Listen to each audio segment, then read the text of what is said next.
quite Lupa. Mm-hmm.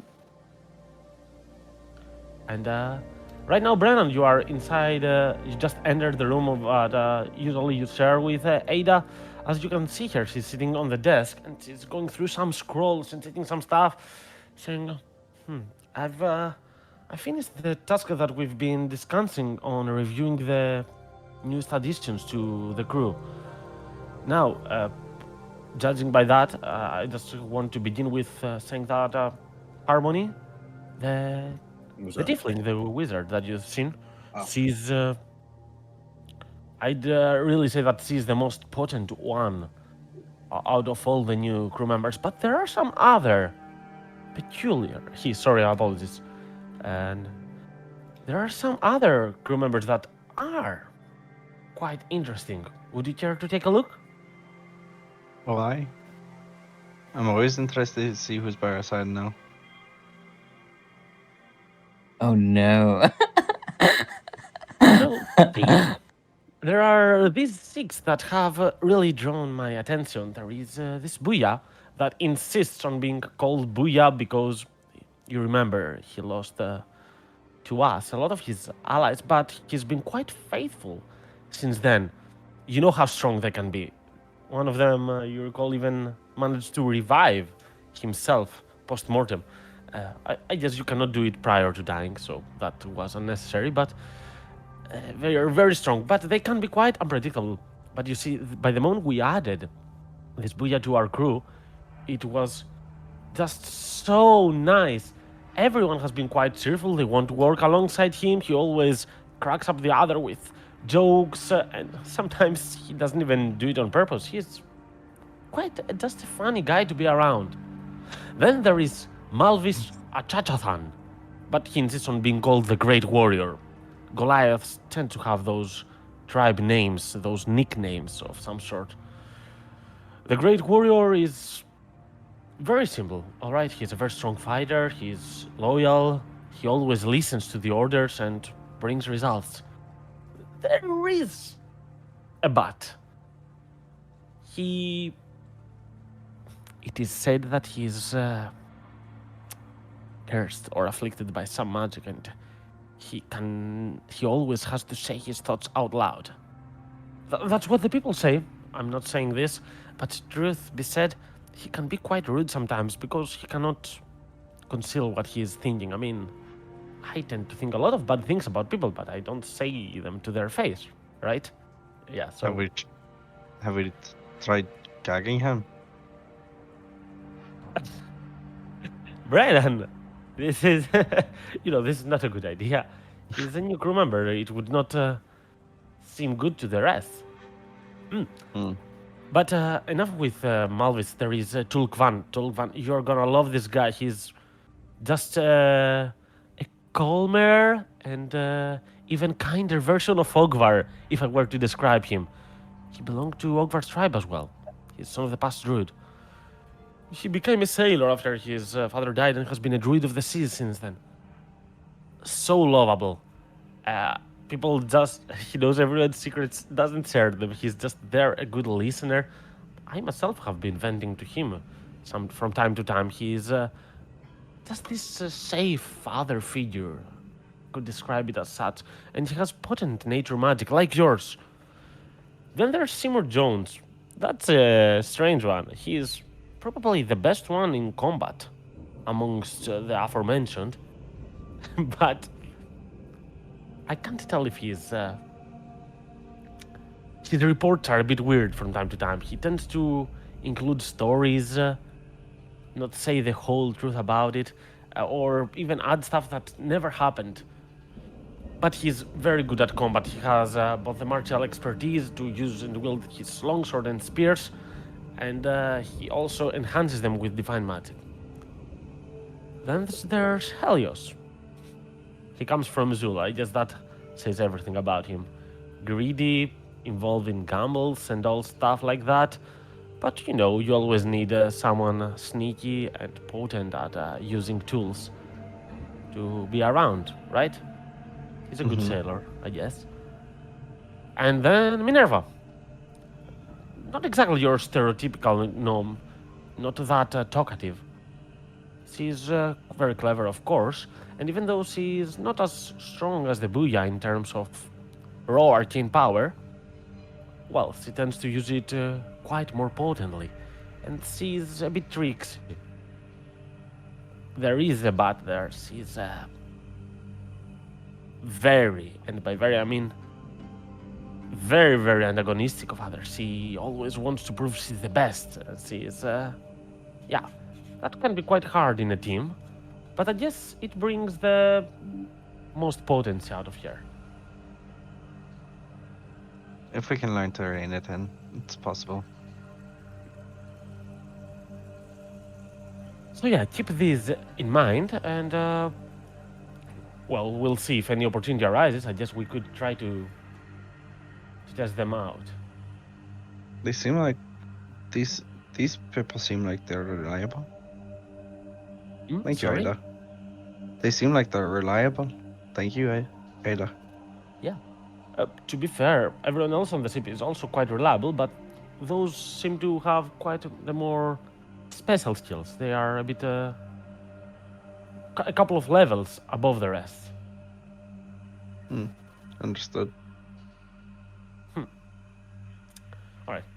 At this point, out of character, Ogvar, Nina, Jeremy and Curtis, this is your opportunity to perhaps choose who you will be playing for this session. This is our character select screen. Yeah. Yeah.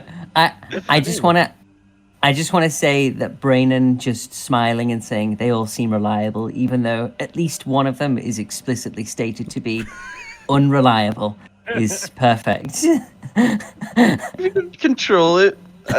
Trust me, I've been doing out of character. I've been doing so much trading with so many different types of people. You have no idea how much I've been like working with different. This is like this. I'm looking at this. Your and I'm like, tolerance is so great now. Like, oh my god! I'm looking at this character sheet. I'm like, huh? I kind of have one of each of these people at work. That's great.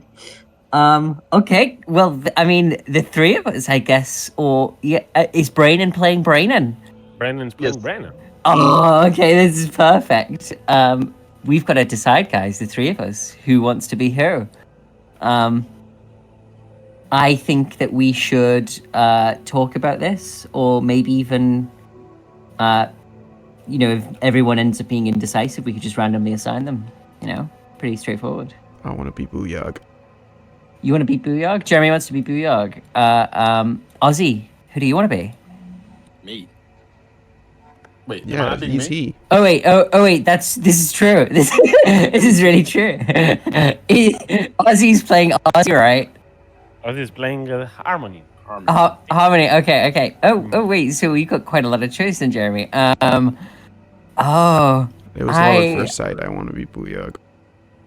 Yeah, that's fine. You can have Booyog. This just leaves me with a lot of choice, and I'm very indecisive. Just give me a moment. Let me just. That's a no. Would give a suggestion to not Go for pick both Jones. Booyah and Minerva, because you're going to be just all spellcasters, and Harmony is a spellcaster as well. Yep, Booyog. Every other pick is fine, I'd say. Okay, I guess. And then. Okay, I might go with Seymour Jones. I'll go with Seymour Jones. Just so you can try to stay like Nina and be a pathological liar. Pretty much. Pretty much. Pathological liar seems like it'll be fun. All right, I will grant you access to the character sheets. They have just a couple more details, but mostly they have the character sheet. You are going to see them on the characters tab. Braenan, screw, I'm just now granting you access. You don't have it yet. My second choice was Minerva, just FYI. Yeah. Seems like a very Yeah. Nina coded. Yeah, I think it'd be an easy transition.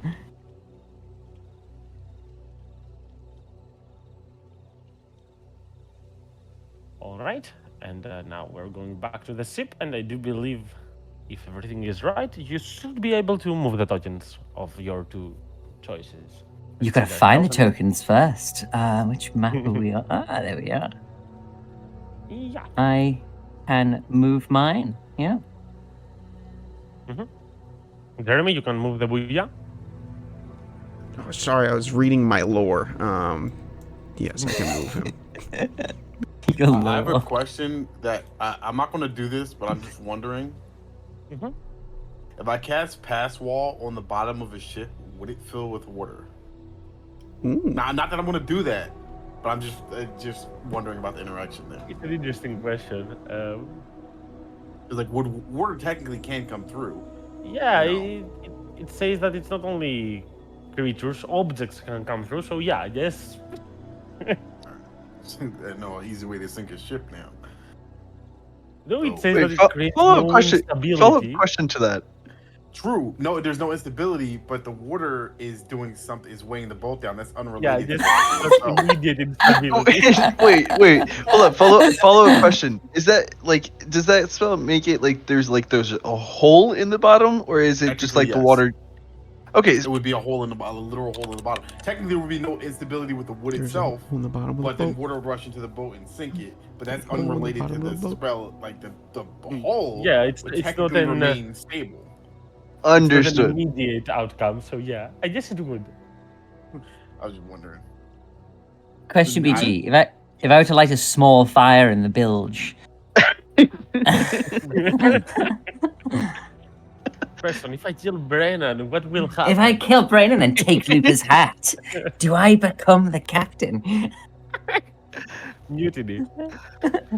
But yeah, all of you seem to be having quite some time as Ada will close up the scroll right there on Brennan and will say, well, on another note, it seems like our calculations were quite good. We are on our third day right now as we're sailing, and we should be, we have been out of the Gulf, we should be reaching Northlight pretty soon as our first stop. After Northlight, it's pretty much the same amount of days. It seems that the Bella Lupa is very swift to travel, especially when the winds are on our favor. I believe there is more than one reason that the wind is on our favor. Call it luck, but also I believe that Timur and Tolkvan have made their offerings to the gods of nature, and I think that is something that we need to take into account, even though as an elf I would never really honor the Queen of the Depths. It's good for one time to have her at our side and not hunting us.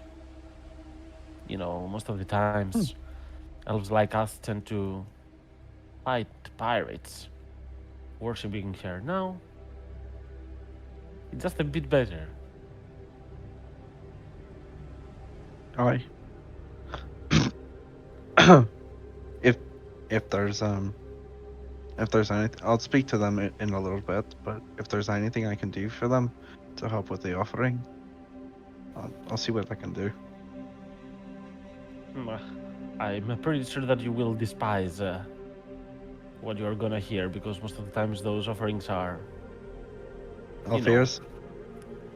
well, I guess they're not killing humanoids, but sometimes beasts are on the table for sacrificing. For the Queen of the Depths, that is the truth. I'm not sure if Seymour has done something like that. It is possible.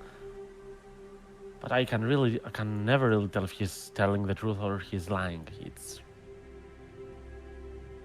just a weird one. You know. I'll speak to him. I'll see what the deal is. All right. Take your time. I'm gonna continue going through some of those parchments and the maps, and we'll catch up later, Braenan. All right. Mm-hmm. So we'll give you a nice kiss on the cheek as you will sit down there and continue some of your work. Braenan is going to walk out to the next room that's here. And in the middle of the room, I think there's like a little like map table. So he's kind of just like looking at the maps, charting to see like how far they are from Northlight. out of character, like how far away are they? Like a couple I'll hours put or? you. I'll put you on the map. It's been 2 days that you've left Millstone. And in that time, you would have been pretty much out of the Gulf. I did some research into medieval ship speeds, and judging by this being also magical, well, the best outcome would be at around 20 miles an hour. That would be with the wind on your favor, but I'd say that even with the wind not being exactly in your favor, with a magical ship and some sails, it would be quite possible to have a stable 15 miles per hour, which would lead at 360 miles per day. So at the end of the first day, you will have been in a slower pace right outside of the river and perhaps reach the Gulf's end here. After that, it Perfect. will take one more day to reach about here, and one more day to reach Northlight, Okay. right So here. 2 It days. will be your first stop to take some rations and some barrels of food and drinks and stuff like that. Okay, so 2 days out. Awesome. Mhm. Cool. So Brandon's just gonna, as he looks at the charts, he's just gonna nod, and then walk about the ship. Sees it, and he's gonna, as soon as he gets outside the door, he's gonna like blink a couple times, looking for Lupa. As he sees Lupa, he's gonna just whistle for her to come to the side.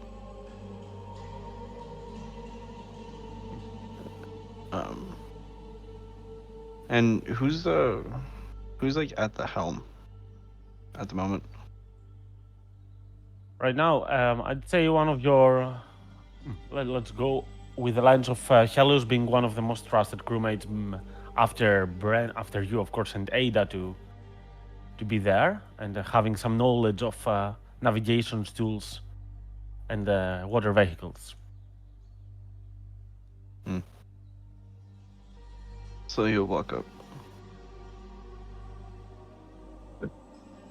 Oh, oi, Captain. I how fair is it at the helm? Is she staying steady at the moment?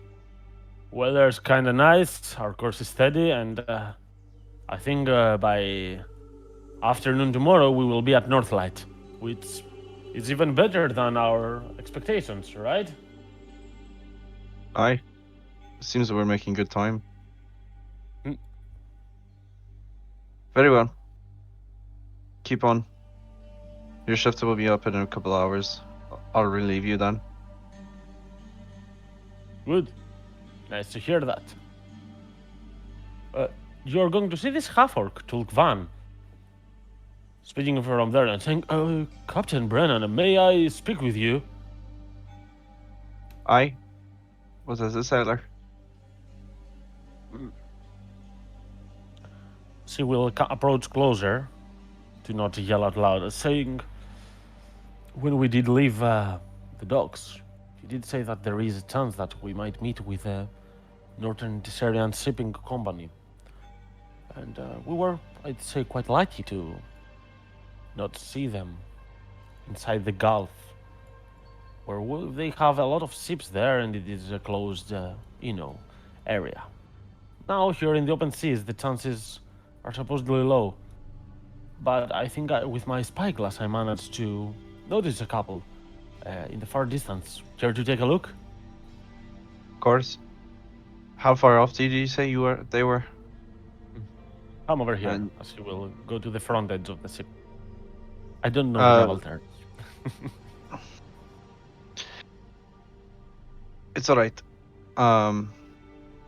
And Brandon's gonna, instead of following, he's just gonna climb up the sides and into the crow's nest. Mm-hmm. And as he looks at you, he will say, look towards the northeast. And easily, you are going to be able to put towards that direction. I will need you, though, to first give me a small check with your navigator's tools. Click them and use wisdom.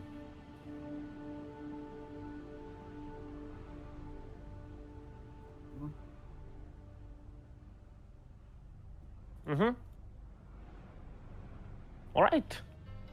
You are going to be able to spot a quite big ship, potentially around 2 times your own ship's size. That seems to belong to the Northern Area Shipping Company. As you can see in the distance, that it seems to have their logo, NTSC.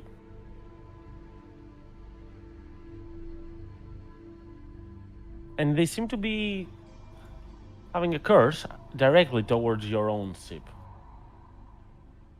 It might take some time to load. This is a heavy picture, but I hope that it does load.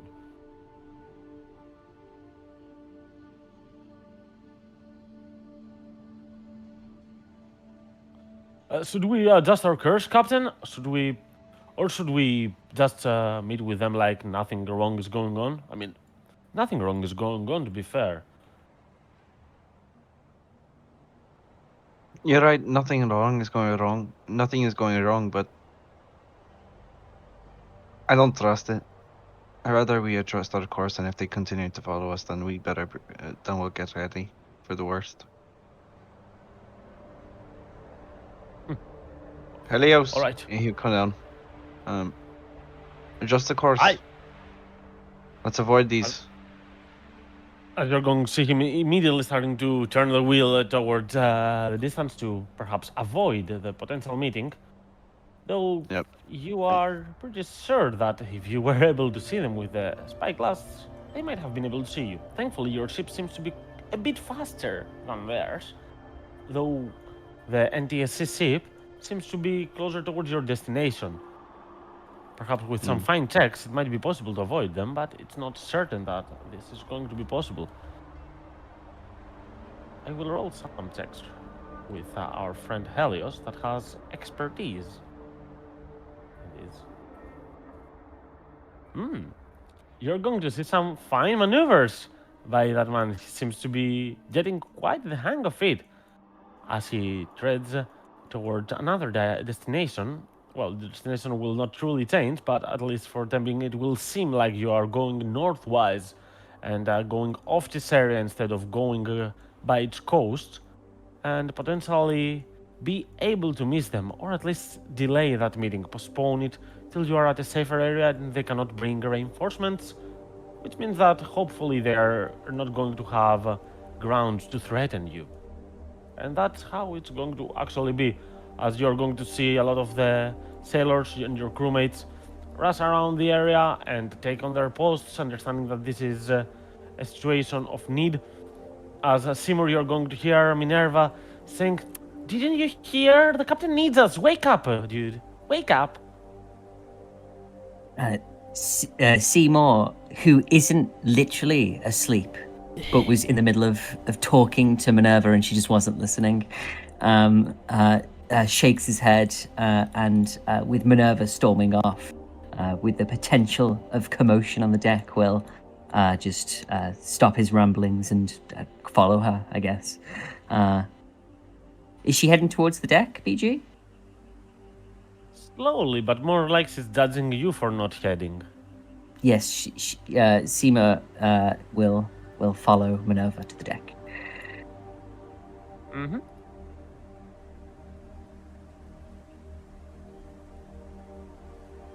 Lupa is gonna rush through the doggy doors that is built all over the ship into the room and grab kind of like signal to Ada to to get out of the cabin and up on deck. And as soon as she has Ada's attention, she'll just run back and kind of take her post at the front of the ship.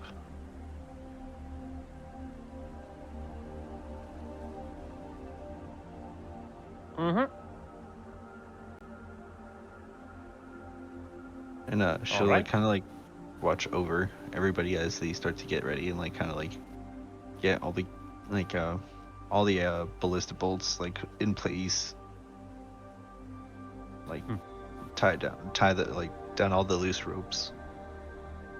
Kind of just As you generally start get giving ready. orders, Ada will do kind of the same to the towards the other side, as he instructs people to go there, tighten the ropes, get the bolts prepared. As he yells, "Now get into positions, but do not attack unless we say so. This might be a meeting in peace, and it doesn't have to be a combat. That said, we need to be prepared for every circumstance. So every sailor on board."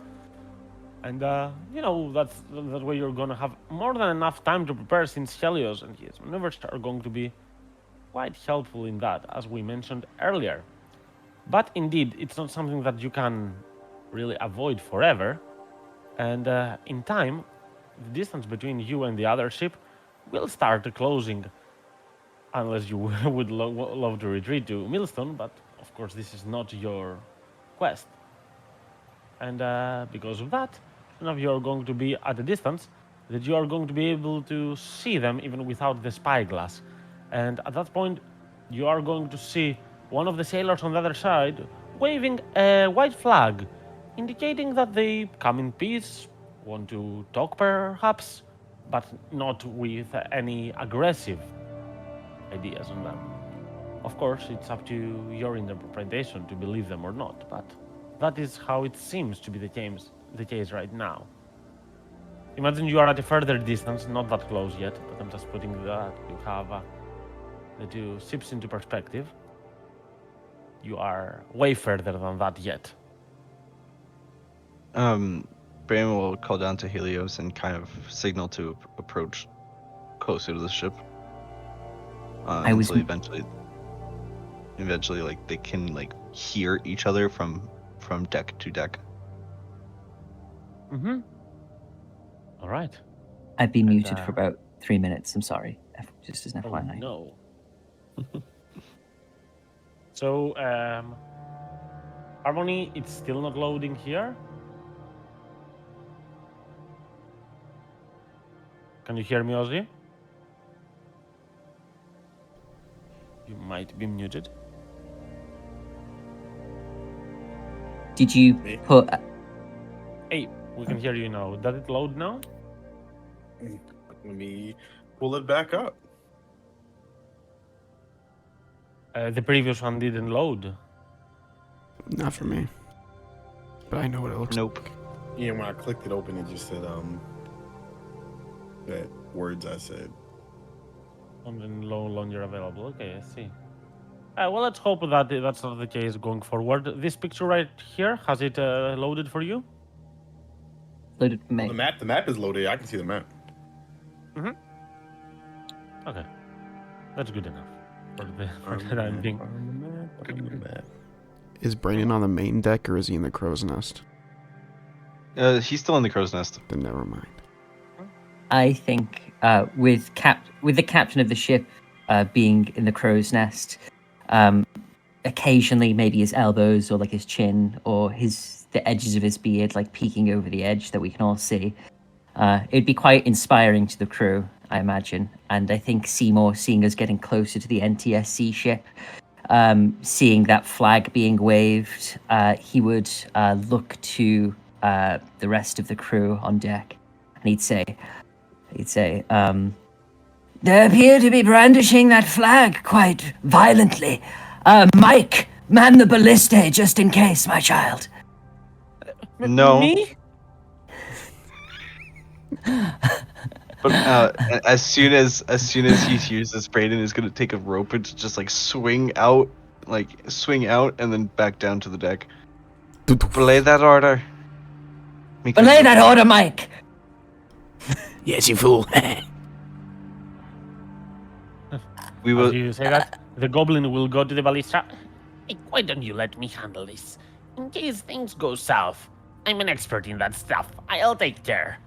You can watch and get ready perhaps for our next encounter to see how that works. Good, Captain, is that fine? Of course. Thank you. Seymour And, will nod apologetically to Captain Braenan. Mirka, Mika, stay by the helm. You'll get more to a better view from there. You'll get to learn more. Tasmika will rush towards the helm and Captain, next to Ada and Lupa and Helios. As Helios, Ada will take over and with a quite good maneuver, she will stabilize the curse going in parallel with the other ship so that you are in distance to talk and yell out loud and potentially be heard. As one of the sailors there will yell out loud and say, "You are not an NTSC ship. Captain Lamblus would like to have a talk with you, but we come in peace. These are not waters under our jurisdiction, but they are definitely not under yours as well." Very well. I'll come aboard. As he will say, "You may send an embassy of up to 4 people."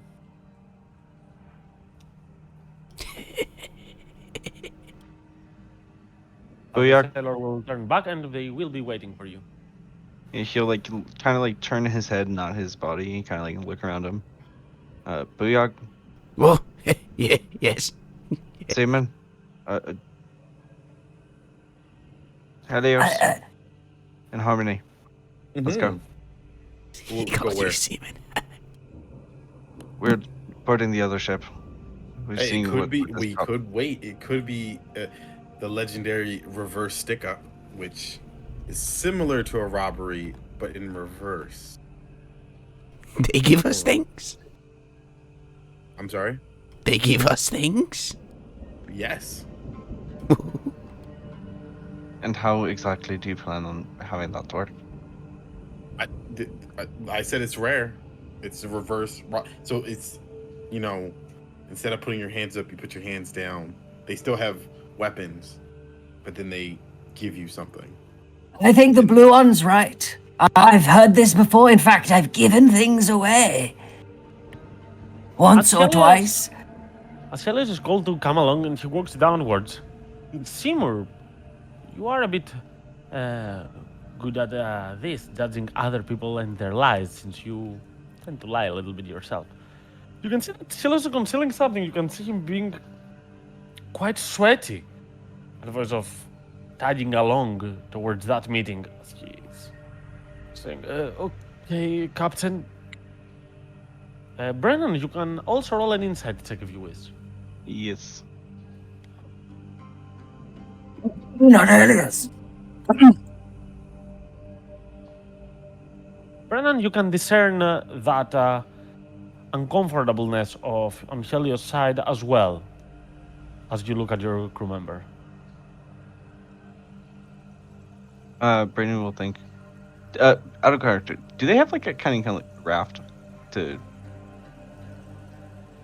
Do they have reverse a kind of what? a raft, like it's just a small boat that kind of they can go Yeah, between? yeah, you would. Couple Okay, of rowboats, perhaps 2 of them. Just okay. Brandon will look over to the side and call out to the other ship, "Sailor, You are going to see them nod. have your captain meet us in the middle on one of his rowboats. If he wishes to talk, we'll talk on even ground."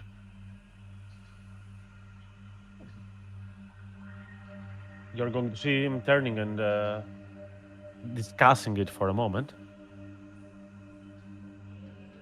And then you're going to see after a minute or so, you're going to see them agree and say, "All right, middle ground. No weapons." And he'll kind of have Ada nod over to Ada to have her come talk to him as he starts to get a rowboat ready with the crewman just closest to him. Is Helios still looking cowardly? Yeah. PG, nervous. He is. it's Seymour would, as Braenan starts to order people to, ready the boats and search and lower them down into the water. Seymour would say, "Captain, if I may, a moment. Permission to speak." Permission granted. Thank you, Captain. I speak for the parts of our crew here with sensibilities regarding their own lives, and I think some of the crew you've assigned to come with you on this little vessel might not fare so well should things go sour.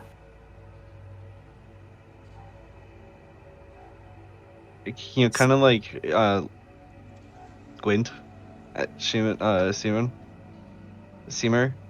and then turn his head to Helios, and then back to Seymour. Yes, Seymour will follow Braenon's gaze to Helios very discreetly. Lift his hand to cover his mouth, and then say at completely normal volume, "I think Helios is a bit of a scaredy cat, Captain. I don't think he'd be a particularly good fit." Yes, And what's- that's exactly what I'm a bit of a scaredy cat. There's nothing else that's wrong with me going to the NTSC, and I haven't seen them in my life before, yes. And he's very trustworthy as well, Captain. So when he says that he's a scaredy cat, it's true. Braenan will kind of like look very angry at the moment. But then he'll like walk up to Helios. You and I will resolve this later. But for now, get on the port side ballista. I don't want you facing this. If you can show me that you can't fare the waves on this boat, on this ship, at Northern Lights, you will be off. When this is over, I promise that I will tell you everything, but I'm not a coward. I just had some past troubles with the NTSC. They should not see me. Can I get on the below decks? Go Fair talk to enough. Cove. Get below deck. Oh, Thank God. No troubles. Get below the water line. Troubles omitted. As he will run, and he will go below and disappear. Captain. What is it, Sailor? He thinks there'll be trouble. Should I cut the rigging? If it comes to it, but not for the moment. We won't do anything until we're attacked first. Okay. How loud are you two having this conversation, by the way? Just like they're next to each other, so like just normal volume, not loud enough for like the other ship to hear. You can probably Seymour hear. here. Booyog's not very Okay. good at concealing his voice. Seymour He's would having too much say, fun. I wouldn't recommend cutting our own rigging. No, Alright. theirs. Because when we leave, they will be able to sail. That sounds like a much better plan. Although I'm not the captain, I merely advise and also offer unsolicited advice. He'll look kind of confused as Seymour. Why would he cut our own the rigging? I merely reacted to what he said, Captain. I apologize if I inferred the incorrect message Buyag was trying to convey. Booyog's giggling, thinking about it, because then Til Kavan would have to do it, fix the rigging. I mean, I guess if we cut our own rigging, we can play possum. It'll be an easy way to board another ship. We won't be cutting our own rigging. It's Oh. time. I'm And saying even it's and not even off- if we the option isn't off the table. That's all I'm saying. well, even if we do cut our own rigging, we lack the possum to play as well. Aye, Captain. Seymour only has his hamster box. Although a hamster, perhaps, I've played possum with smaller animals before. Brain will. All right. I have to get going. Of course, Captain. Good luck. Booyog, Harmony, you're with me. Okay. And before he jumps down into the rowboat, he'll look at Ada. You have the ship. If anything happens, you know what to do. I I'm gonna start out by Booyah And will then chant. acrobatically. Hold on, Captain. My apologies. Sincerely do not wish to interrupt you or overspeak or overstep my boundaries. But perhaps could you pass me one of those oars? The ord. What orders? The the- Risotto? For the small skippy. Might be like a paddle. Yep. What do you plan to do with the sword? If you recall, there are no weapons in the meeting. I. Well, I can make sure that you're still armed. He is always Anyway. armed. He'll throw the oar. And Simola catches the oar, and he looks it over, and he runs his hand across the length of it. How long would you say the oar is, BG? Probably like 6-7 foot, right? tops. Yeah. Yeah. And he reaches the wide part that you dip into the water, and he promptly like breaks the end over his knee of the oar. In an attempt to turn it into an improvised spear, BG. Jesus Christ. Okay. Yes, it could work. Uh-huh. Give me a survival check. A survival check. You know, Ooh. improvising with what you were given by nature around. Oh. Oh. Oh. It's a good craft. It's a good craft, you'd say. That's it. It's a magical. masterwork. You actually make a pipe. Got a full-on What, fucking shark harpoon going in from the oar, just by So- breaking it over your knee. So I So see why, even though you have a crew, you kind of invited me along because this has been a comedy. Seymour then takes the broken off part of the part that you would, dip into the water and, use to maneuver the boat, and he throws that bit into the water and leaves the spear part in the boat between everyone on the floor. Says, I just also have a question. Like, how didn't they see that? Yeah, Braden is gonna take it and he's gonna chuck it back onto the deck. Like, he's, yeah, like he when you thought, say like, it was you're going to throw the spear up blindly onto the deck of the ship.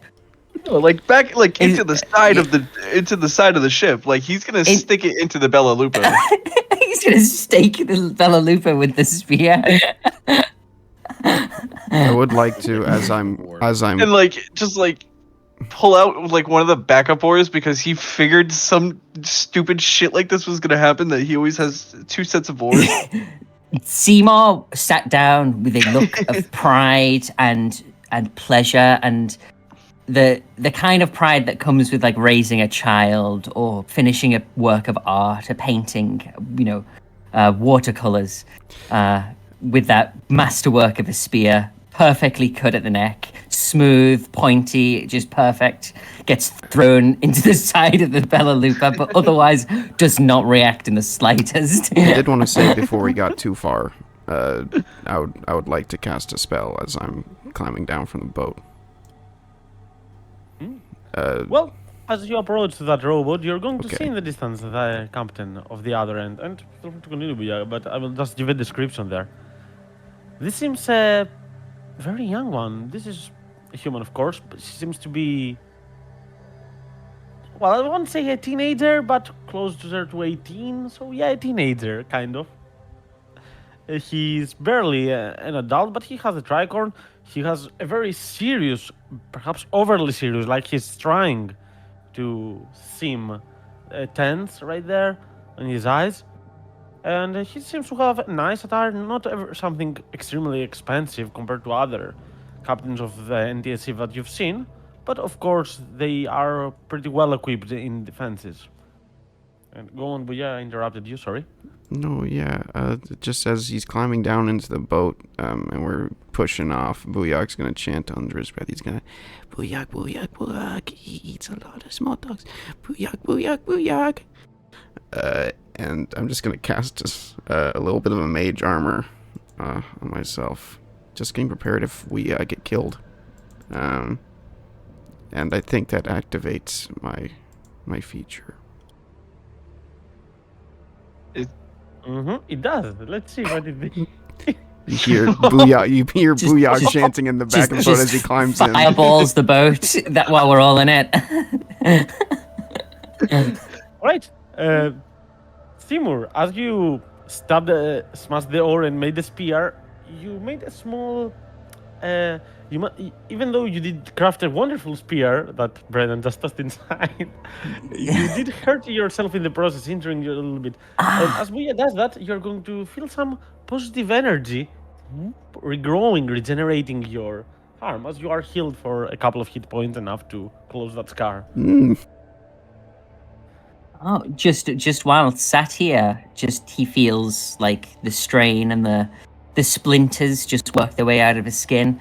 And as he sits there, Seymour thinks to himself, he thinks, Gods, I'm amazing. And yeah. He's gonna after like getting pushed off and seeing like Seymour jump into the rowboat. He's and like paddling for a little bit. He's gonna look at Seymour and he just for the God's sake, please make my life easy. Do not speak at this meeting. I will fulfill your requests in order that you made them, Captain Braenan. And Seymour will, I guess, Seymour takes the, who's rowing at the moment? Seymour and Harmony. He takes the oar off of Harmony that Harmony has, or tries to, I should say. Looks to Harmony and says, Yeah, I'm not gonna "If you fight wouldn't then. mind." So, I'm not gonna fight. Wait, no. See, I saw what you did with the last one. So yes, I'm not trying to be. You know, actually, this will probably end better than I expect. So, can I roll insight? I don't even know what to decide here. Sure. I don't even fucking know what to roll. I don't even know I guess what to do here. I guess I'll roll persuasion. Go for both. Yeah. Oh. Yeah. No. For I saw what persuasion, you did it the should last. be just the charisma, since +2. So I saw what you you did can- with the last order. So no. Well, Captain, in my effort to try and fulfill your order, I've been hit a bit of a C block, so to speak. So fulfill the second part of the order and don't speak during this meeting. Understood, Captain. Understood. You just, if you need me to speak, you just tell me. Just give me a signal, and I'll start speaking. The signal will be when I shove you into water. Understood? I understand, Captain. Greetings, And you- sailors. and- Who is commandeering this vessel? Who's the captain? I am. Are you the captain of your ship? Pleasure to make your acquaintance. I'm Captain Lamblas. And Captain you are? Braenan? Captain Braenan? Pleasure to meet you. What can I do for you, Captain? It seems that we are both trading on waters that are not close to this area, and you do not belong in the NTSC. We have been requested to scout on these territories, but no worries, we are not here to stop you from your course. But may I ask, where are you trading towards? Who says we're trading anything at the moment? That's a good response, I guess. See, these waters, as any waters, hide a lot of surprises, and these have been deemed quite dangerous for the NTSC, so I guess I'm more here to warn you about the terrors of those areas. We have been ordered here as a rescue mission for some of our allies. There has been a sinking of our previous mission around those waters. We do So not know what lies below, but we know that the danger for sure is to be seen. you see, Captain, you have me worried. For a captain so young to give me kind words of warning about danger. But if I do recall, I remember seeing you quite a few days ago, and now you seem to be following my ship. From a look outside of you, you seem to be the danger to me at the moment.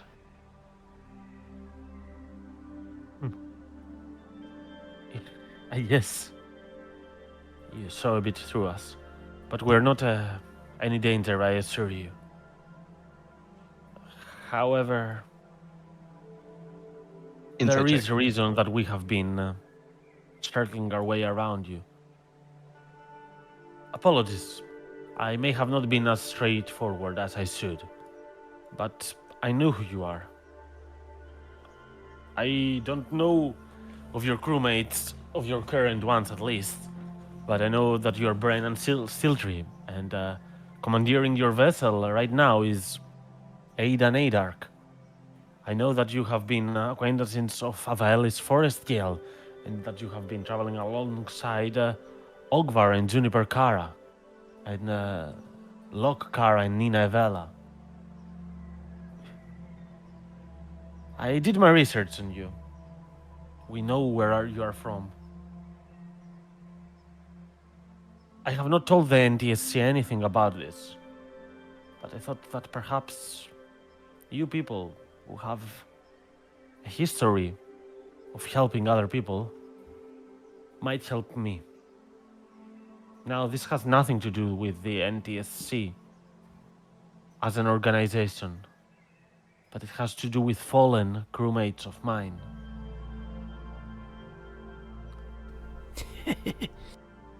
One of the sailors contacted me recently.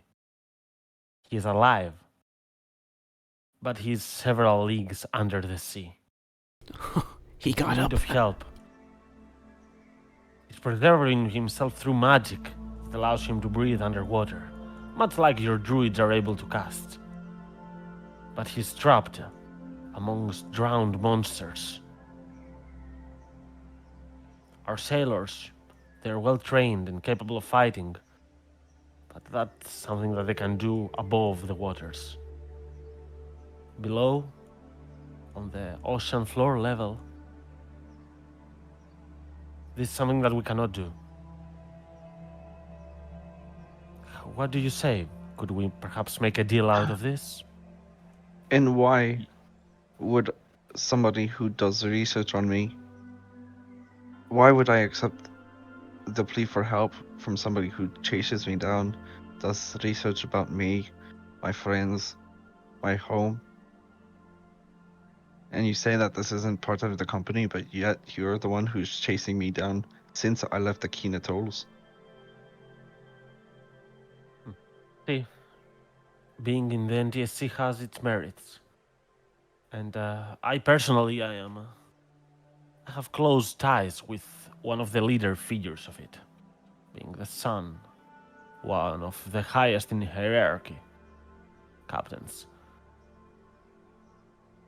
Perhaps we could grant you a large amount of wealth, but I do understand that probably this is not your main interest. But if it is, offer still stands. 10,000 gold pieces. My If main you manage interest, to retrieve them. my my main interest is you and your company out of these waters.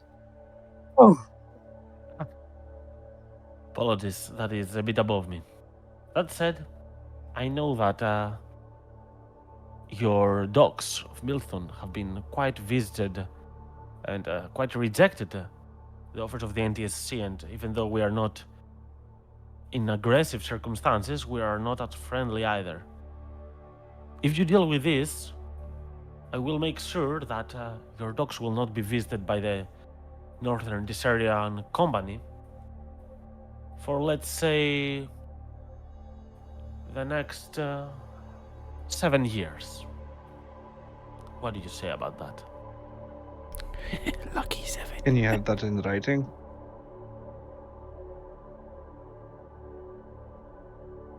Didn't hear you, Brennan, sorry? Can you have that in writing? The captain wishes for a contract. Seymour starts looking around for ink and paper, which he may or may not have on his person, hearing his captain's request out loud. I'll give him a page out of my spell book, and I assume I have ink and quill. Well, But I just...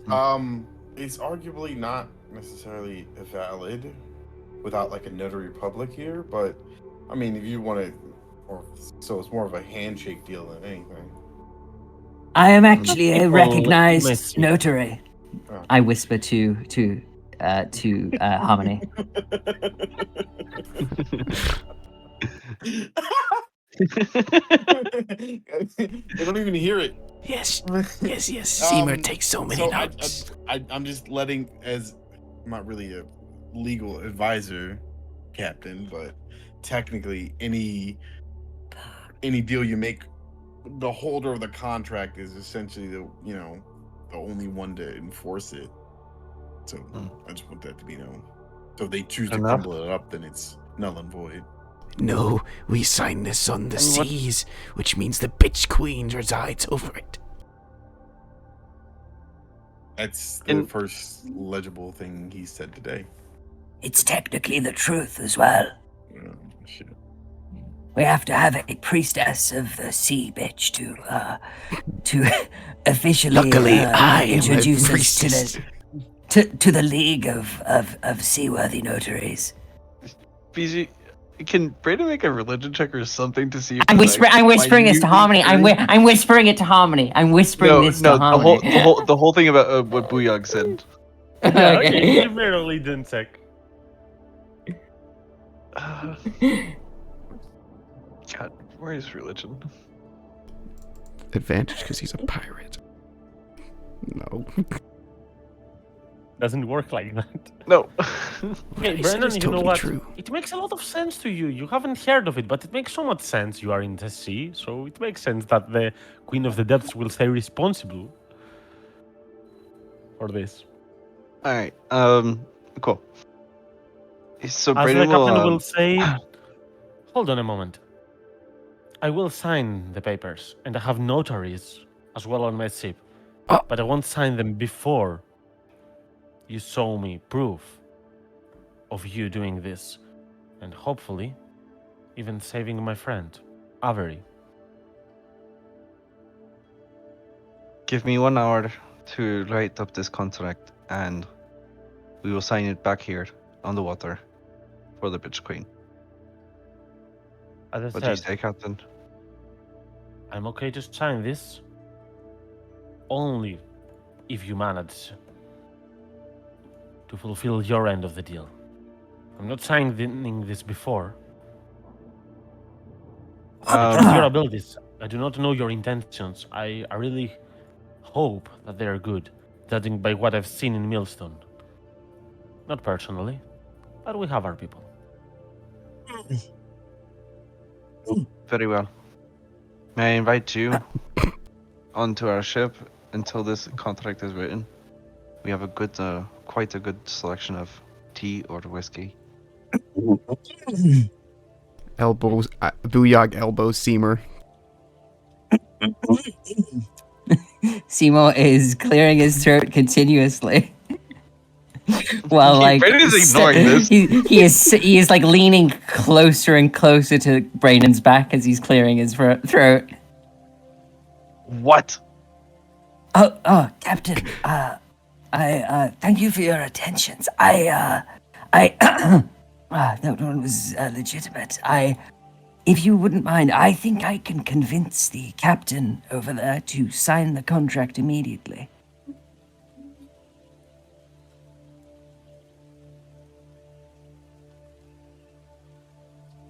No And the magic, captain will no respond tricks. on Braenan, since these are happening simultaneously. Will say, "What do you say we postpone that tea and perhaps change it for an ale over the cheerful situation of you fulfilling your quest and me signing these notes, these promissory notes? Perhaps we could have our whole cruise partying together by the end of the next night. If your mission is successful, our old fellows are rescued, and you have the promise of a 7-year-long peace over your docks. That sounds like a more cheerful situation, doesn't it? Very well. Give me an insight Um, check, Braenan. Seymour is looking at Braenan with eyes raised after his question. Right. Even though Captain Lamel is perhaps trying too hard to seem tough, you can tell that for his age, he's quite capable. Doing that much research on you, cutting up a deal, and he seems very invested in all this and saving his old friends. Perhaps for a human, especially that is this young, he will gain some of your respect through the way he speaks. Let me ask, before we part ways. One, how will you find us once we complete this? Will you be staying by us until it's done? We will be heading to Northlight. Isn't that where you're heading to? You're clever for your age. The captain will Which leads me- smile. Which leads me to my next one. How old are you?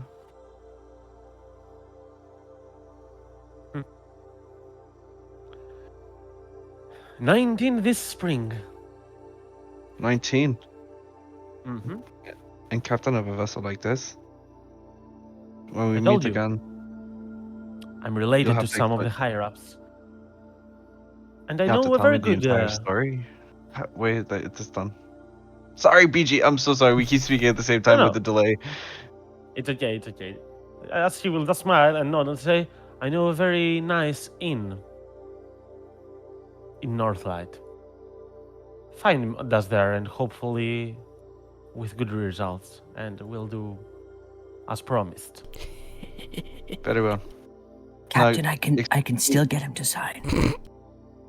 Now, before you go, Mhm. tell me the details of this. Where am I going? And what am I looking for? As he will turn towards one of his sailors and he will nod as this one will throw you a scroll. As it will say, follow the guidelines that are in there. It's easy to be found. We have been able to locate the records of the ship.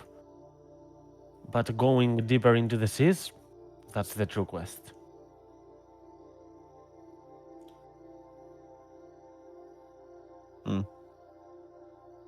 Very well. We'll see you at Northern Lights. Captain, they're drifting off slowly.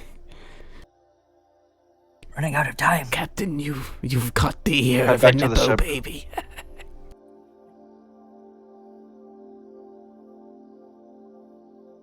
Seymour just watches as the other ship drifts slowly back to the boat, and will just quite happily row back to the to the Bella Lupa, even without speaking to the captain. As we drift away. On the way back, Yeah, go Bray ahead. will make sure. On the way back, Bray will make sure to like grab the spear, the once oar now spear, and hand it back to Seymour. I believe this is yours. Ah, thank you, Captain. Yes, of course. This is a fine craft of mine, one of many. As you may know, based on my resume I submitted before joining your crew, I'm quite the craftsman, among many other things. I regret, although immeasurably respect, the choice you made to not allow me to speak to the other captain. While I have no doubt I could have swayed him, I I still respect your order as captain of the Bella Lupa. And tell me, pray tell me, how would you have done it? To be so Ah. short of you, I've never seen these skills at work. How can I be short of these words that you speak? I would have engaged in the art of diplomacy. I'm quite a diplomat.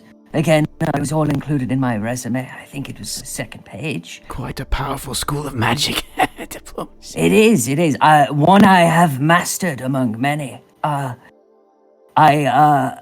would have simply conveyed to him, my dear captain, that I, in my possession, with his friend being trapped below the surface of the sea, have a very particular set of skills that I have acquired over a very, very long life. Skills that make me a delight for people in situations like that, Captain.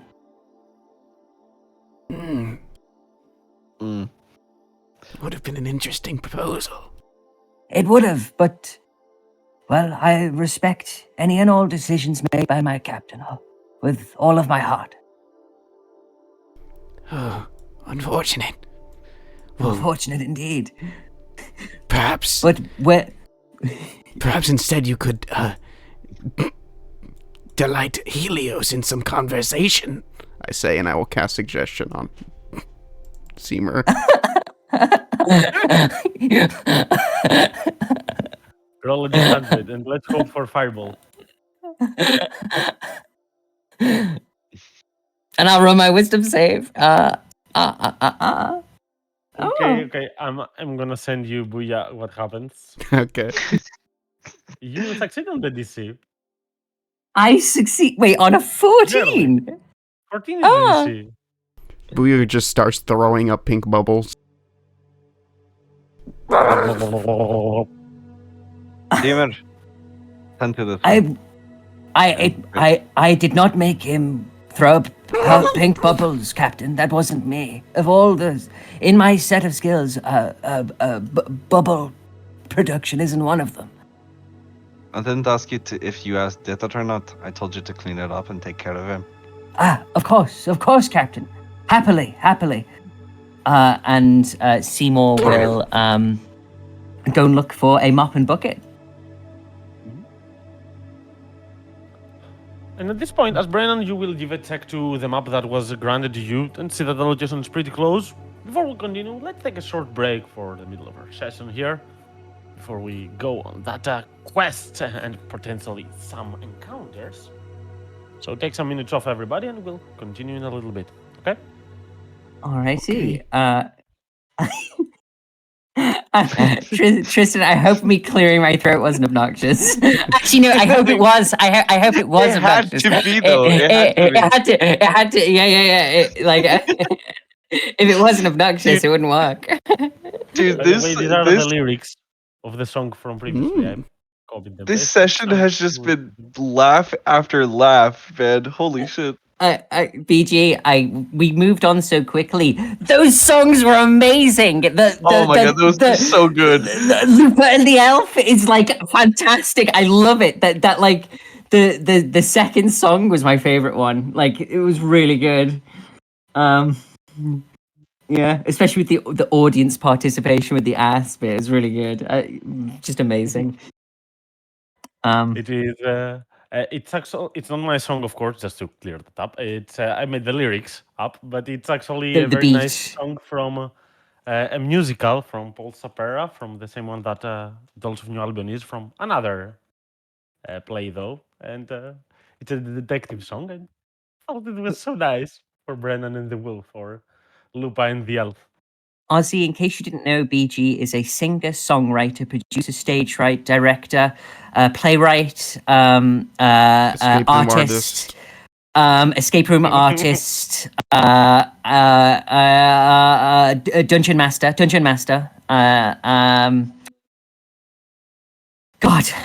Nobel Peace Prize winner. Okay, you know? I'm gonna add one thing. What am I starting this Thursday? What are you starting? I'm starting something new. A show? A movie? No. It's not a project. I'm starting lessons. I'm going to some lessons to learn something new.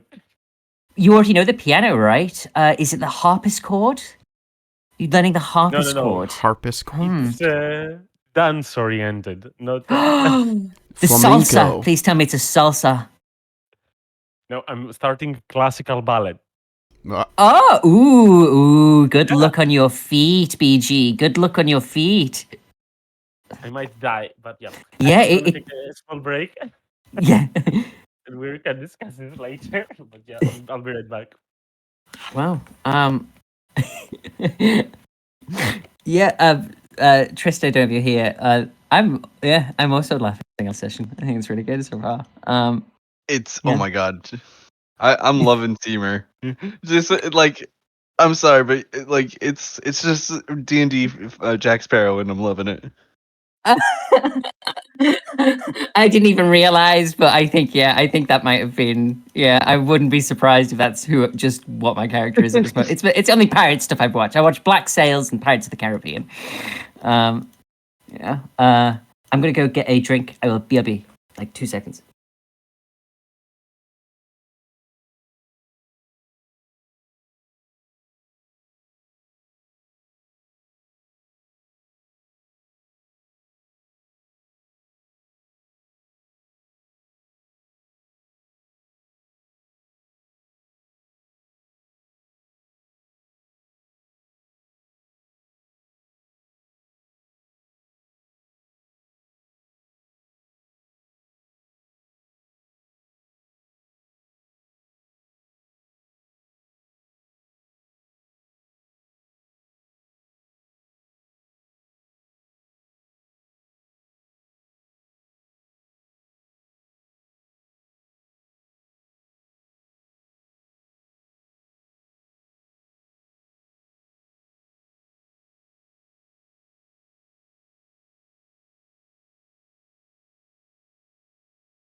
I am back.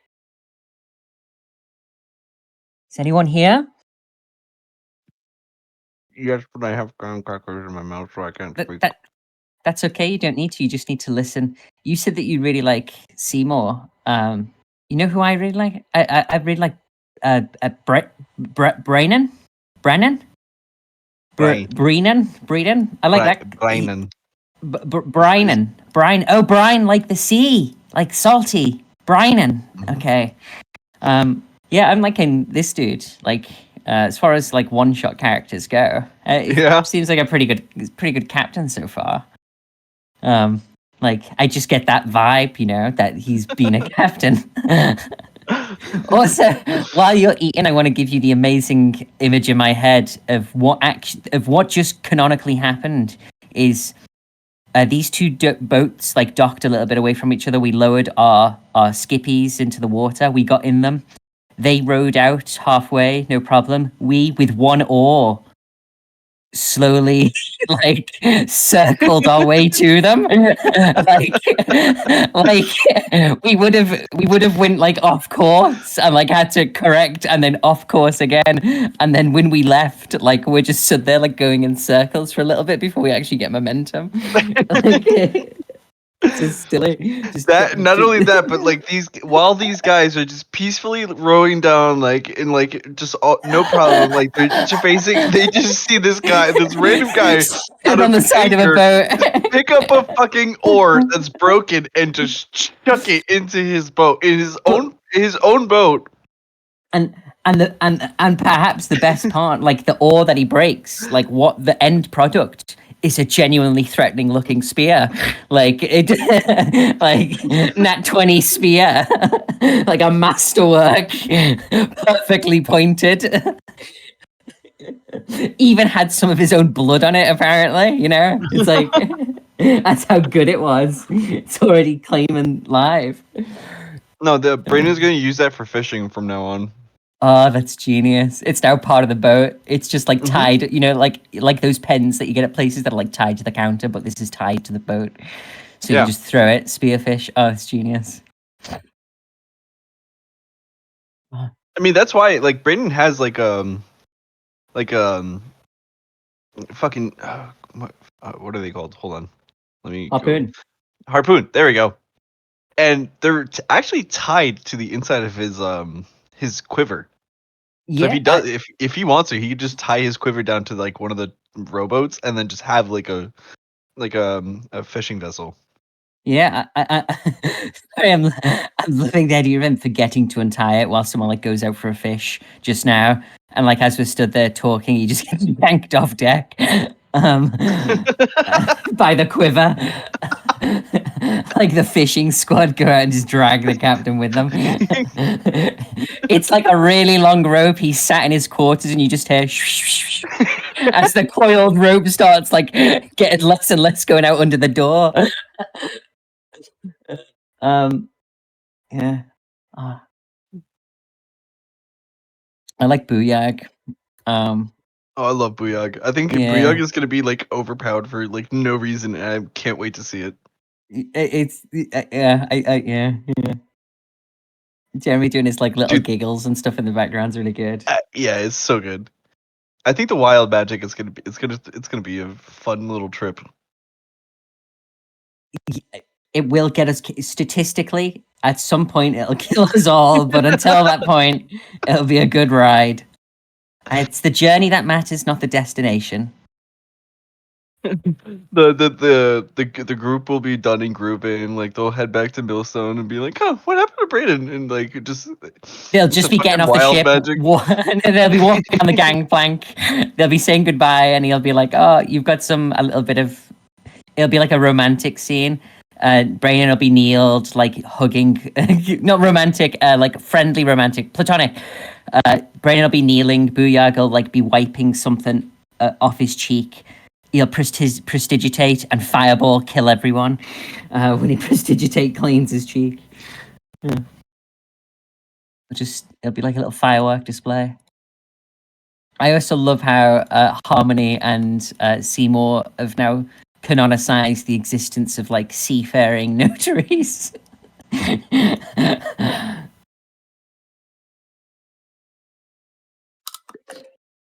and that is hilarious.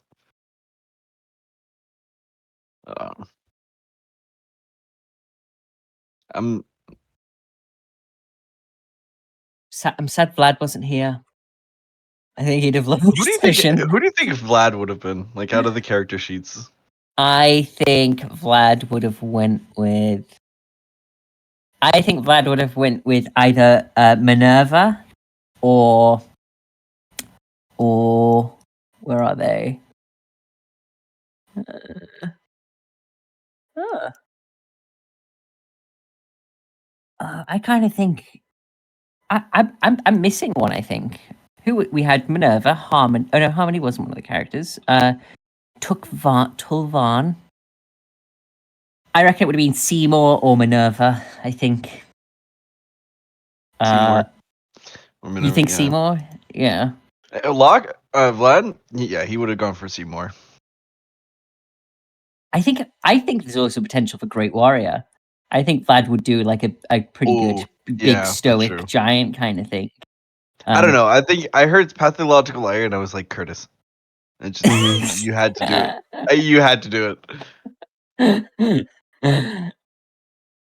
I thought it was either. I'm liking his character.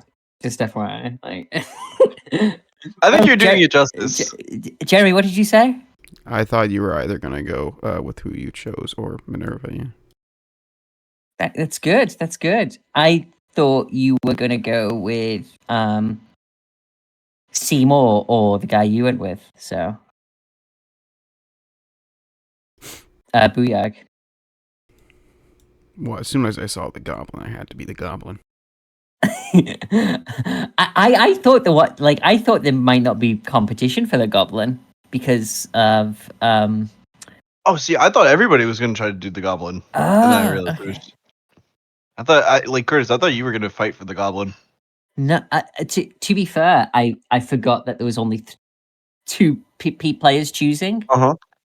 So I was like, this is fine. I can just go last, and because I'm generally happy with whatever, you know. I'm so indecisive. I quite like always picking last, you know, not really picking and just taking what's left.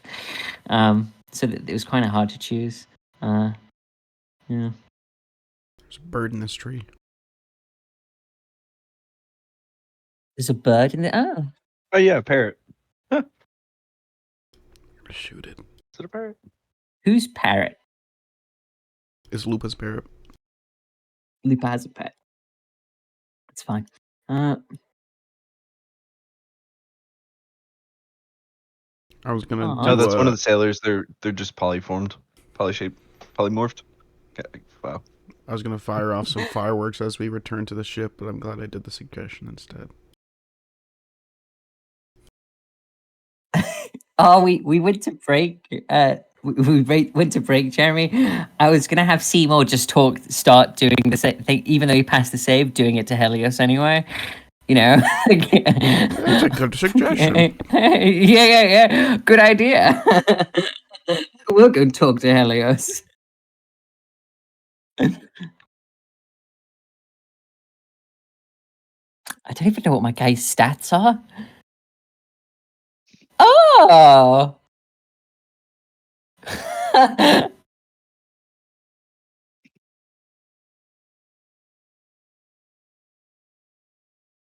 Tell us everything about your class and your character.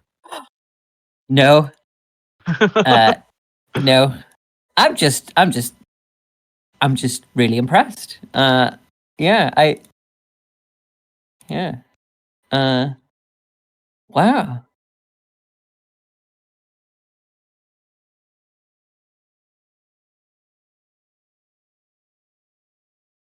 My guy is as smart as Ogvar.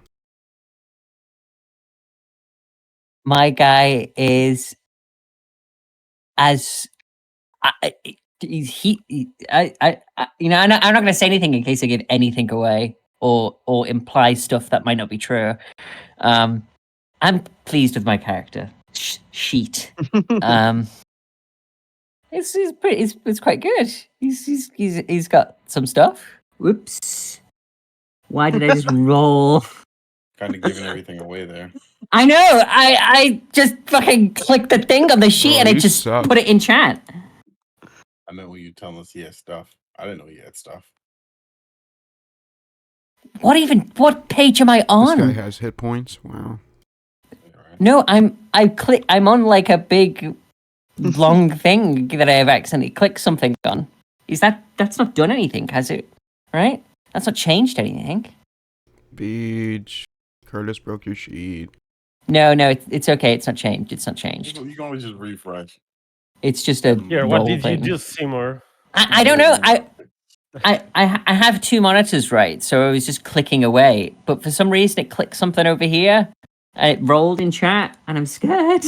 Oh, you clicked the dice next to hit points.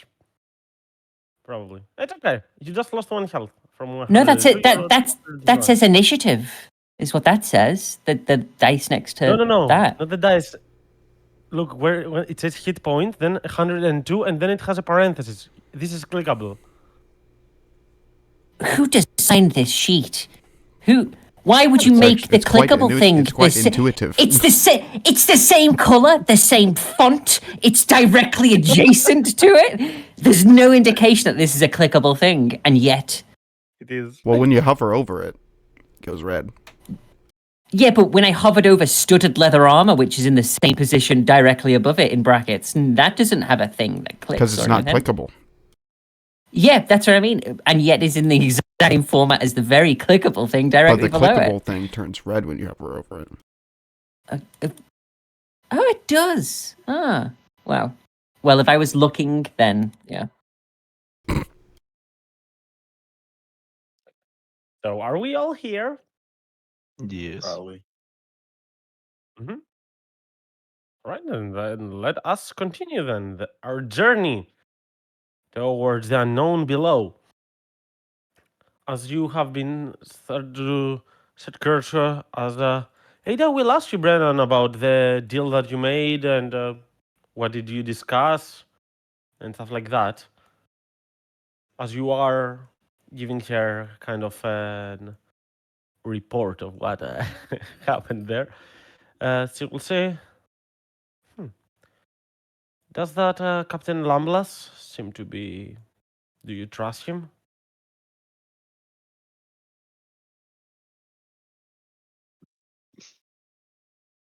I wouldn't say I trust him, but he seems to be telling the truth for now.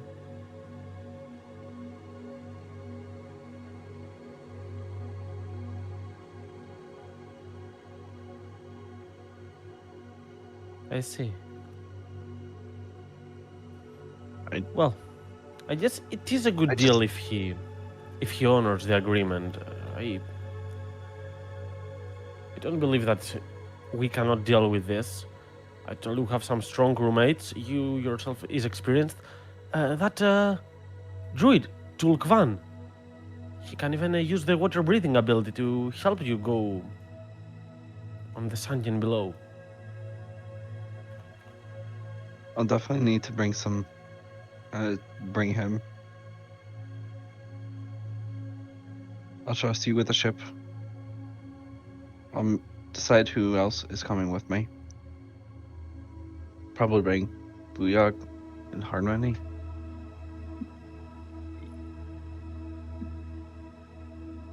I see.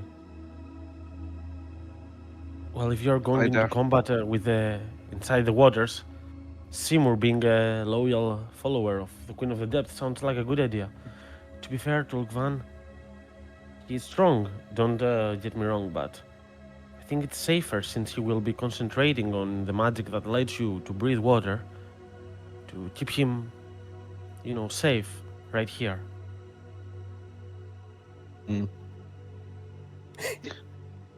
Okay. I hope you slowly disqualify the whole crew before reaching Seymour. One by one, go through why every other crew member won't be able to come down with you. I think that like him and Ada like speak for like a good while about like every candidate possible before Seymour. No. He'll look at Ada and say,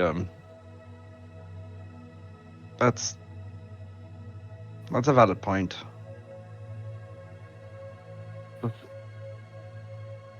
So, Pokemon will stay aboard and help us with just breathing below. And you can either take Helios or Minerva, I guess, as well. Leave one of those two with me, so that I have some support in case anything happens, but take one or the other, I wouldn't mind. They could be of help. You are going into uncharted depths, and there might be serious problems there, right? Or, you know what, you could take the Great Warrior. I don't recall his name. Archathan, wasn't it? Yeah, that one as well could help you. I'd rather leave Helios and Minerva with you. I'll take the Great Warrior. There's something I As just in case you're going to hear there's his voice, anything. the Great Warrior's voice from on the deck right below you, saying, "Thank you, Captain. I appreciate that. Yes, I have been listening to you." Okay. Interesting. Try not to listen to me, but if possible. I will. I'm going somewhere further away, so I will not.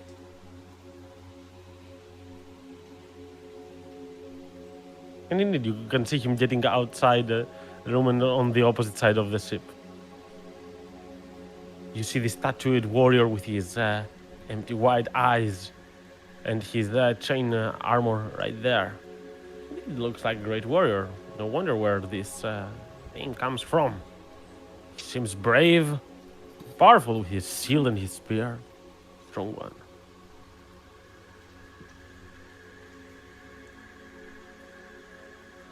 It seems like we are approaching pretty close to that destination, Brennan. I guess it was quite close after all. Hmm. If you want to rally your troops, I guess this is the moment to gather your team. Very well. And he'll go over to the railing. And he'll look out and conveniently see that the people that he needs are on deck. Harmony, Buyog, Great Warrior, Dokvan, I need you on the deck. Seymour, I need you too. Seymour was in the middle of telling a joke to Harmony and Booyag when the captain announced. And hearing his name, he looks up and nods and cuts his joke in half. Punchline not even in sight. Booyag is disappointed, wiping some pink bubbles from the corner of his mouth. The remnants I of them. suppose around that time, because it lasts 1 minute, it will be after those last bubbles that your voice will be regained. Yeah. Mirka, you'll be staying behind, helping Haida. Oh. But this Yes, could be sir. a good experience for little Mike. Good experience it will make. Good experience it will make. I agree. It would be sorry, I forgot my voice then. I agree. It would be a great experience for young Mike. Parroting the parrot that's parroting Booyag. And then he'll actually just lean down to Booyag and he'll finish his joke. He says, Booyag, allow me to finish. Anyway, as I was saying,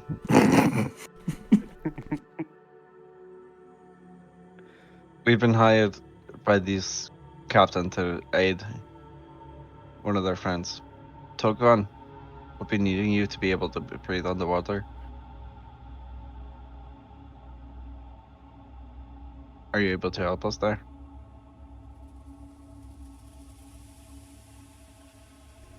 Yeah, Tolkvan, can you help us? Old one will nod. He'll say, Mother Nature has bestowed me gifts like such. But do note that it will not last more than a day.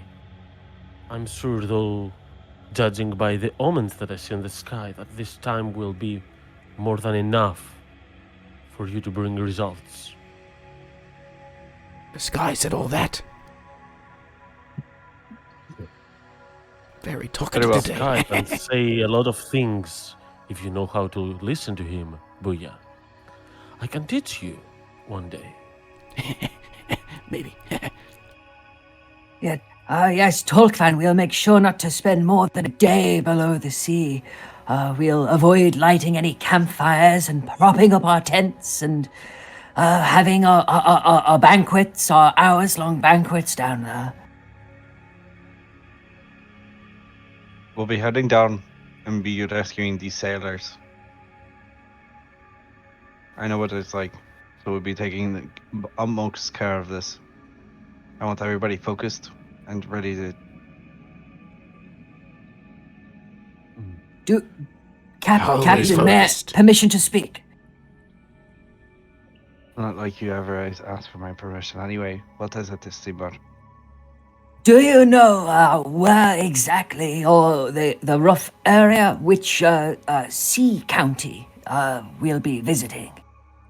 I have family and friends in some. Perhaps they could help. We're coming up on it shortly. To suck in the wreckage. I'm not sure. Seymour like glances over the gunwale, over the gunwale to look at the sea. He looks at the rolling waves and the the way the clouds roll across the sky and how the sky is sometimes blue and sometimes it's sometimes pink, and he thinks about that for a second. But he doesn't fully 100% recognize the surroundings. He says, I'm not sure I recognize this suburb. Do you have a name for this area? It's the ocean. Looking at the map, Isn't we it, have a name. Braenan? We'll name it as such. Oh God. I mean, the bigger vast sea there, it's called the Frozen Sea. But this is a very vast area, so if you want to have a name for this area, I'm okay with it. Frozen seas, quite cold this time of year. Simo's just pondering. My apologies, Captain. I merely wish to posit that I wherever we go, I may have friends or family. What sea county are you from? Maybe we've heard of it.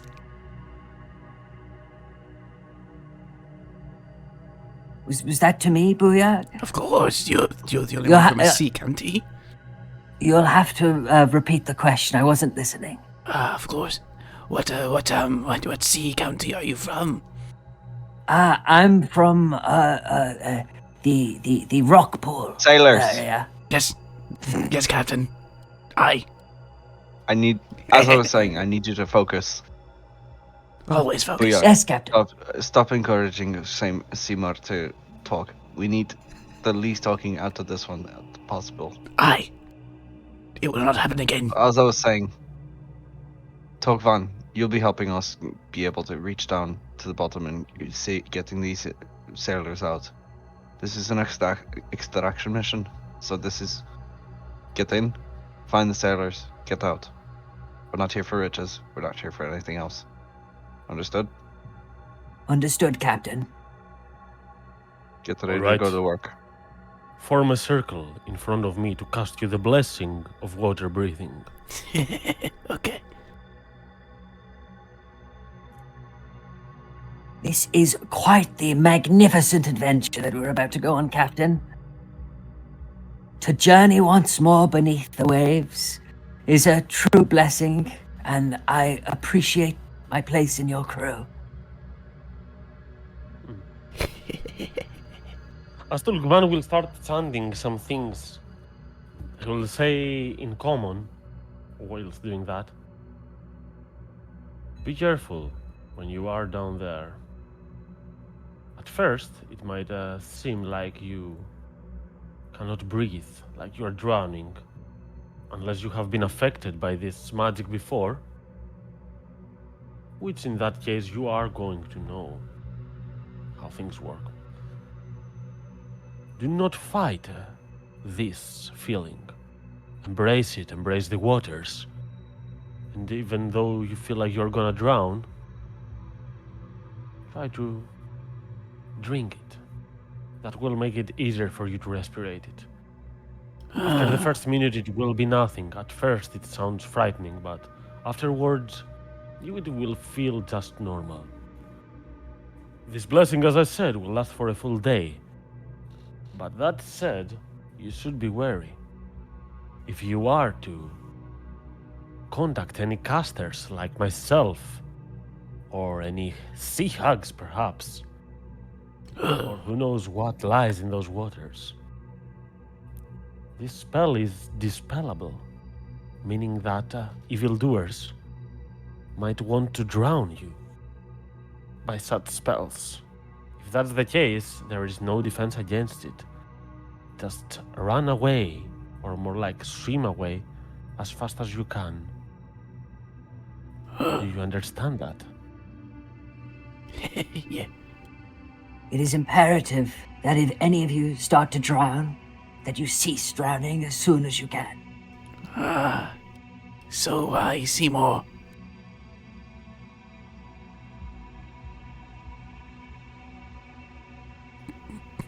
Seymour! I see. That's a good one, little goblin. That's a good one, little goblin. I'd like to see more of those kinds of comments and jokes. Yeah. Togvan, Do you have any way of staying in contact with us in case we need any kind of reinforcement? Contact. Hmm. Apologies. I do not believe that we can have immediate contact like a psionic spell or something. Well, But give me one moment, as you will do a small spell in the air and look towards the sea. I have enchanted some of the fish of the sea to be able to follow you. Should anything happen, they will run right back to me to inform me. Of course, this is not immediate communication, but it should suffice to bring reinforcement if it is needed. That's more Just than as enough. just as a correction, Captain, I apologize for Tolkvan. He means the fish will swim back to him, not run. I guess that is correct. that's a good catch, Seymour. Seymour nods, proud of himself. Ada, Clearly proud. Braden will ignore this and he'll look over his shoulder. He'll look over at Ada. Are we close? 1 more minute. Tops. Be ready to dive. Fish lack feet, you know, Tolkvan.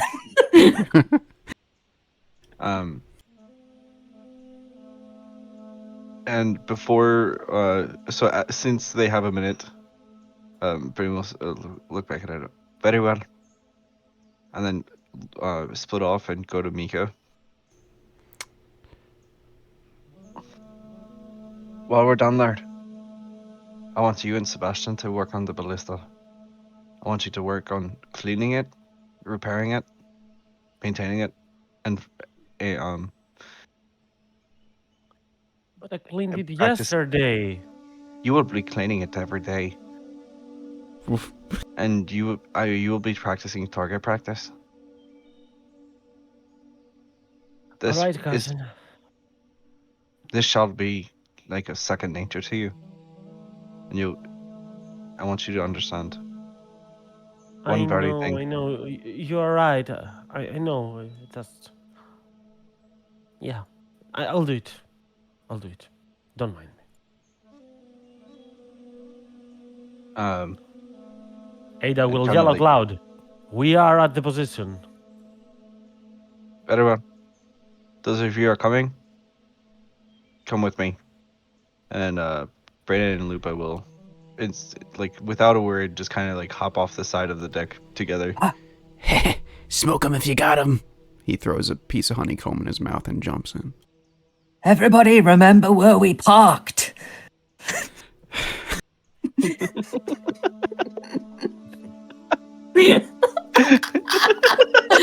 No, nah. All you have to do is just look up.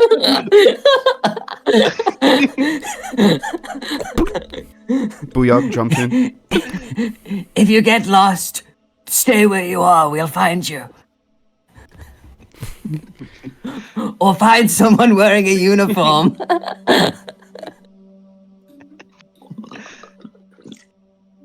Look, one would be so indifferent to that conversation that you had previously discussing about himself. He would not say anything. He wouldn't want to be a part of this.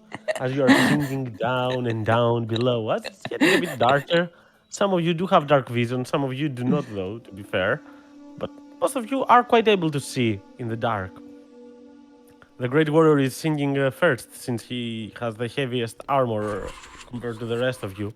Not something extremely heavy, just made out of chain, so it's not a plate mail or something extremely hard. But as you're going down and down, you're going to see small signs of wreckage here and there. Not the exact position of the sunken ship, but I mean, they wouldn't know the exact since they did not dive underwater, but since there are signs of wreckage, you understand that it should be quite close as you reach the ocean floor. And indeed, at the first minute, it seems quite troublesome to breathe, but once you get used to it, you get the hang of it, it's just fine. Everything seems good enough. Booyah is holding his hat on his head as he paddles to keep up with everyone that's sinking. Brennan, there's a moment. Brennan, you do recall from your previous underwater adventures that you can talk in two methods inside water, if you have water breathing, of course. First method is if you know the Aquan tongue. Most people do not know that, but some people do. Primordial, that is. Primordial and Aquan. Other than that, you do know that, but others might not be able to hear that. You can speak in common, Elvis, or stuff like that, but you have to speak really slow, since the other are going to, you know how it is talking inside water. They have to take their time. Everything is sped up as the speed of sound travels quite faster inside the waters. And I guess you cannot say the longest phrases, but you can try a lot of stuff to communicate. Water breathing works. Very cool. Hold on 1 second. Oh, That's a power play, right? Just Wow. saying, everybody wait. Well, no, hold on. No, Everybody wait while No, I hold go on, I and need to leave. get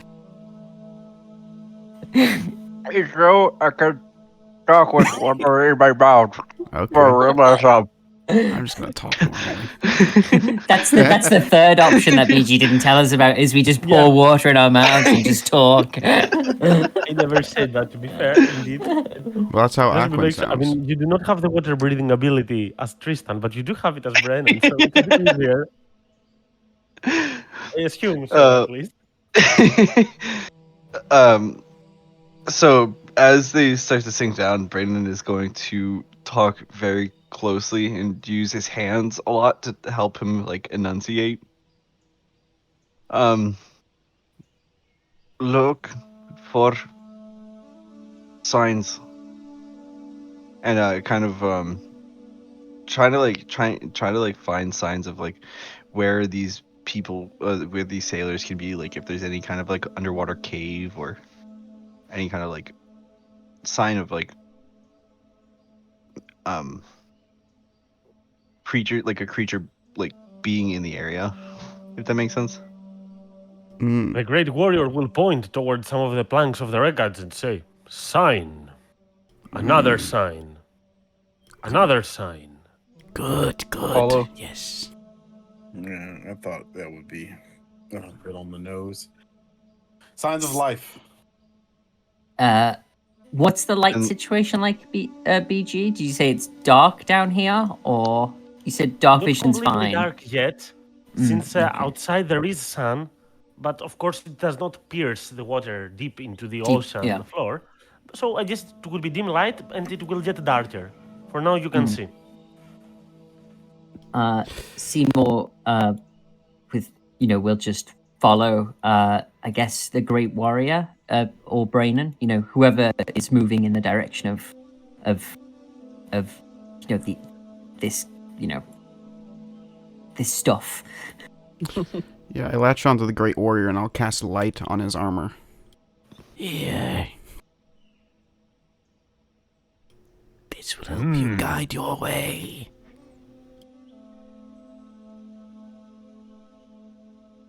That is enlightening. Yes. I can now see well. Thank you, Booyah. I never liked you. Of course. What?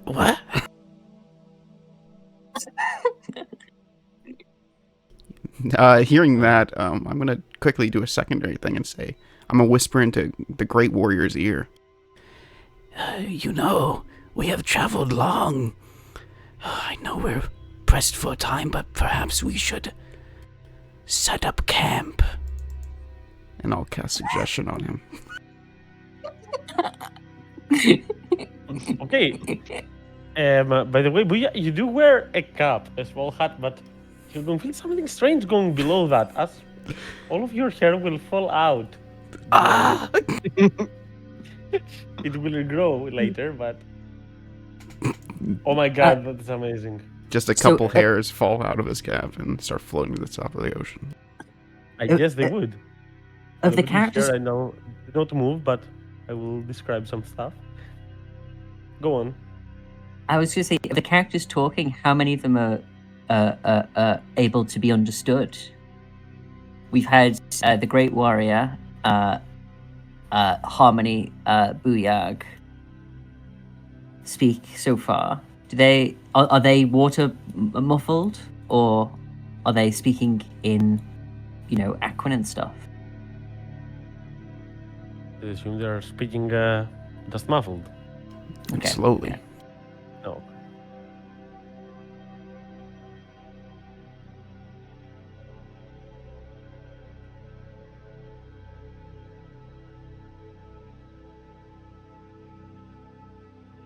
Next to you, Booyah, this weird thing will appear. Oh my god!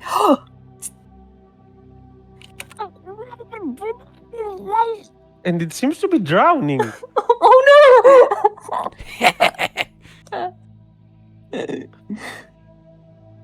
What's the matter? Cat got your tongue.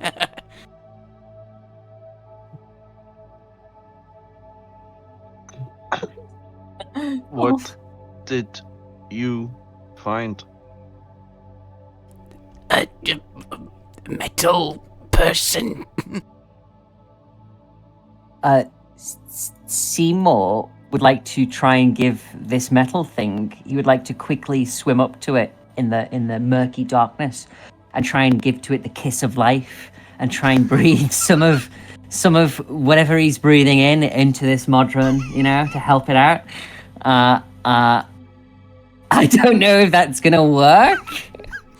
You're breathing water directly into its lungs. I just don't know. It lets me breathe water, but I don't know if it's water it's water in my lungs. But Seymour would try, to at least help him out.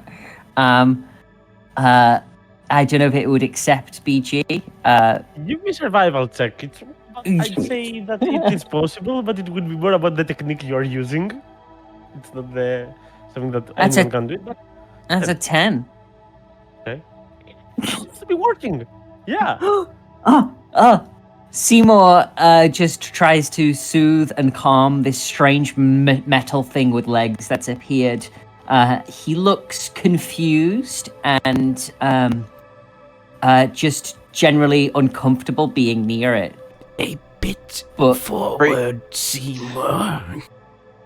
Bray is trying to react quickly. He's gonna take 5 feet of the 2 cords of rope that he has and kind of cut it, and he's going to take an arrow and tie this thing to the arrow and shoot it as close as he can to the Bella Lupa's surface, close to the water, trying to see if he can hoping he understands that his crew will understand there's this thing in the water from one of my arrows, please help it. It's an interesting approach. The modron will take a breath through Seymour and will start elevating. But as it starts getting some height, you're going to see it just disappear.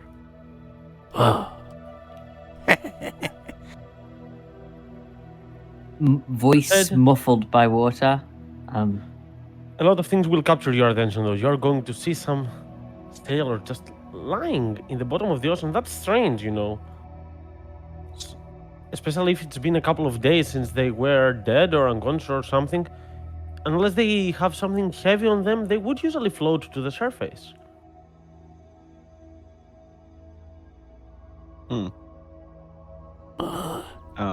Captain. People. I see. Fine, the great warrior will say. Not of life, perhaps of death. Find ones of life.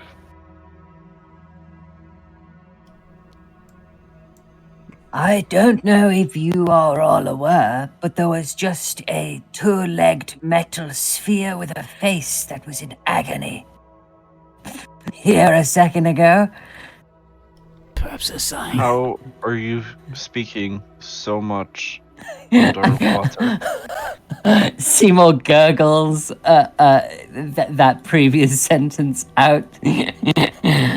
I have practice, Captain.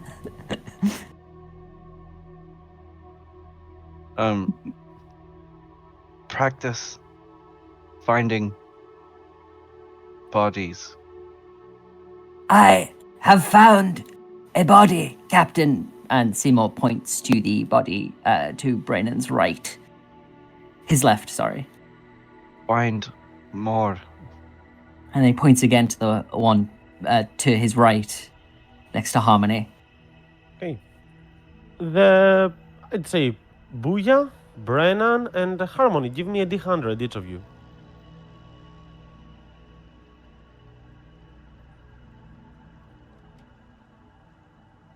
Only cool people roll in the Good. 40s. Booyah, the one next to you, and the one next to Braenan, seem to be quite dead. Harmony, however, you understand that there is a pulse on this one. And judging by your knowledge of magic, you understand that he's probably afflicted by the same spell as yours, water breathing, thus making him able to survive. Though there are a lot of scars on him, I can allow you to give me a medicine check.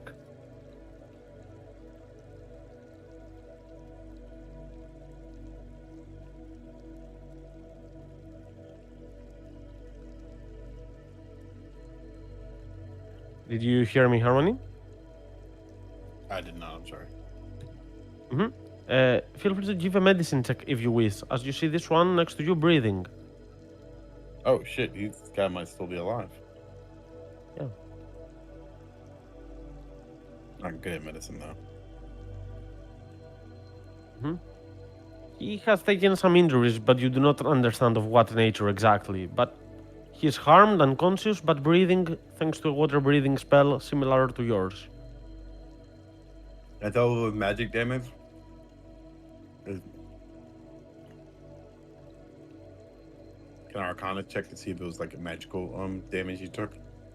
Medicine was more about that, but I can tell you that it's not magical, more like physical. Okay, so yeah, I think it doesn't matter. All right. I'm gonna say, this guy. I don't know how much longer his water breathing is gonna last, but he might need to get back to the surface. Then get him up and come back. You are all weak. I can get him back faster. I will get him back. And Great Warrior, Yes. find bags we can put air in to help lift bodies up. Bags of air. Interesting approach. I guess that's why you are the captain. Yes. Great, Yeah, like great a diving warrior. bell. Not like a diving bell, but like I don't know if An like there's anchor? any. An anchor, perhaps? No, it's like No, I'm asking, do you have a diving bell? Oh, do know I what have you're it? referring to. No. Oh, damn. I know what you're Yeah, I referring to with wish. the bags, but I know. I wish. if I cast Gust of Wind underwater, what will happen? Yes, water's I guess full you of have to oxygen, try right? and find out. What does the spell say?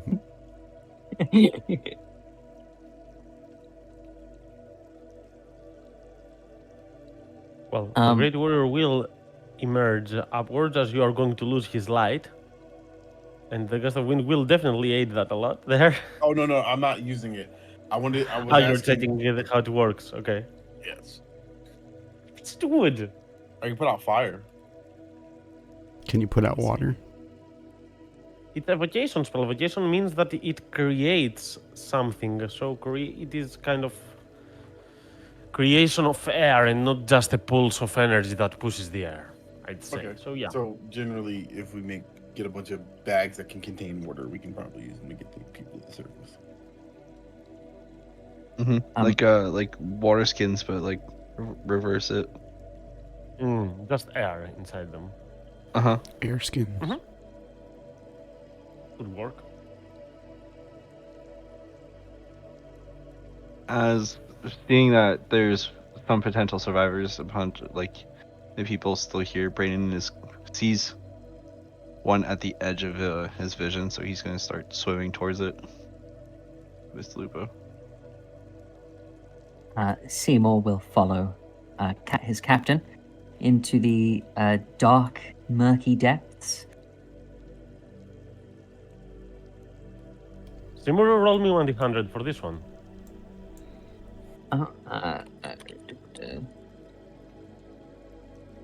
93. This one, the moment that you arrive, will open up his eyes. He said,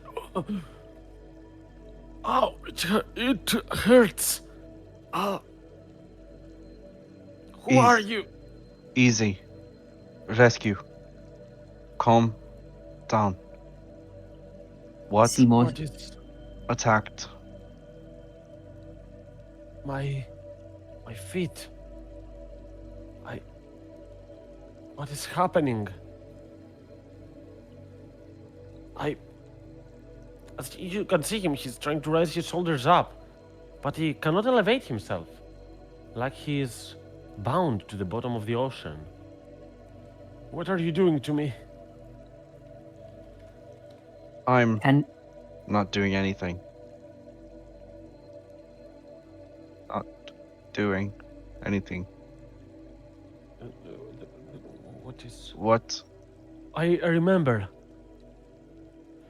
There was this creature. Some said it was a rock. Some said it was a ghost. We were catching just glimpses of it. Rock ghost. It lit up the place. Just crashed on our ship. Took it on the other side. We had some arcane casters. They used the water-breathing spell to save us. But before we knew it, we were fighting undead monsters in the bottom of the ocean. They were trying to ravage this place. Dead? Have you found anyone else alive? Yes. Trying to find more. Could be more. I need to get to my friends as he tries to walk, but he immediately Easy. you're going to see him losing some blood. Ah! You will be going to the surface. Let us do our job. Then do your job. I'm sorry. I cannot leave them Stop. here. They would not leave me Speak. here. It's okay. Seymour says as he puts an arm under the sailor's shoulders to try and lift him up a little bit, seat him up a little bit gently.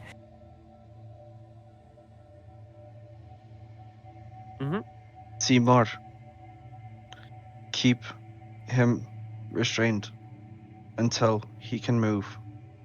Then, once bags arrive, wait to get him to surface. Captain, if he can't move, is there need for me to keep him restrained? Figure out what's restraining him. Seymour turns and looks at the sailor and runs his hand up and down his back in as not weird a way as possible to make sure there's no invisible ropes, tying him down to the seafloor. And then looks back to Braenan and shrugs.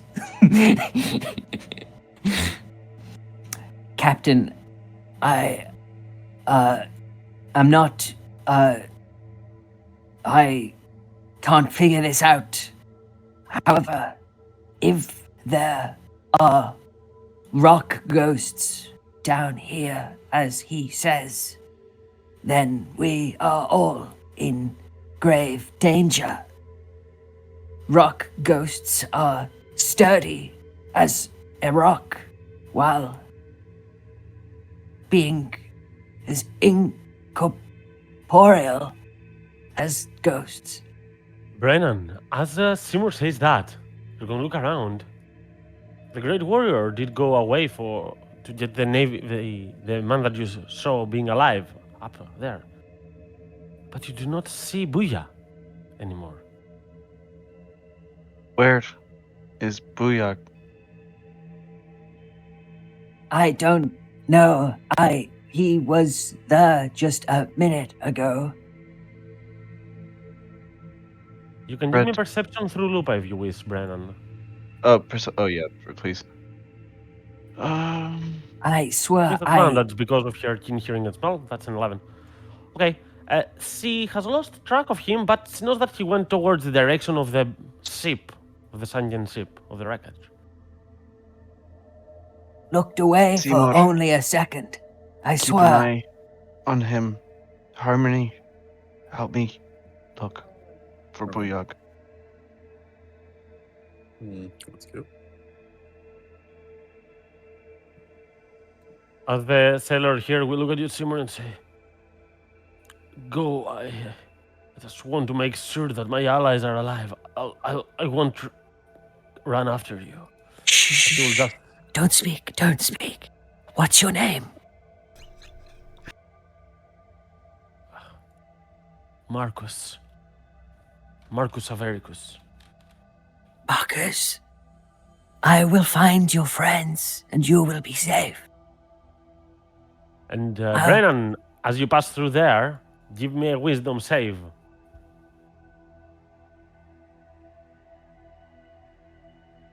Okay, you are not going to be scared. Boom! As Booyah will reveal himself. You see a scary Right shadow. there. Boom! But water will make this just a bit ominous and not that scary, exactly. Not a good jump scare enough. Does Booyah like slowly swim out? Like it takes a few strokes. Yeah, like I'm pushing the plank off of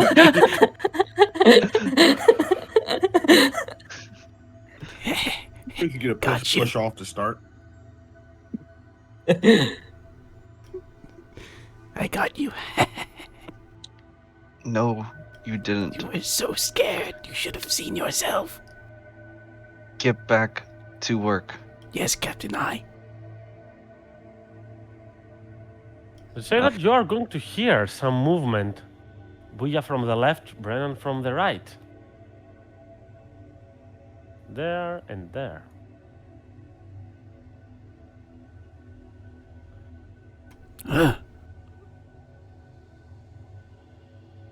How does sound like? Does Braenan have to yell or just speak to get Seymour's attention?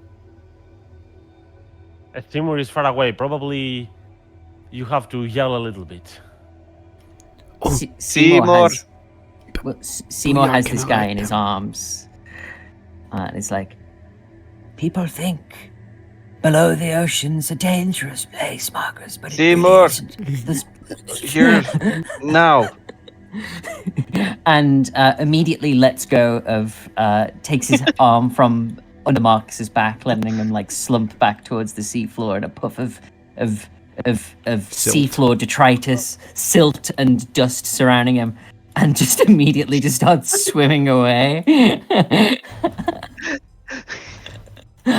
So romantically holding him just drops. Yeah, just immediately, like as soon as he hears, he's just like, it's like, It just could be the neighborhood. It might be nice one week and then the next.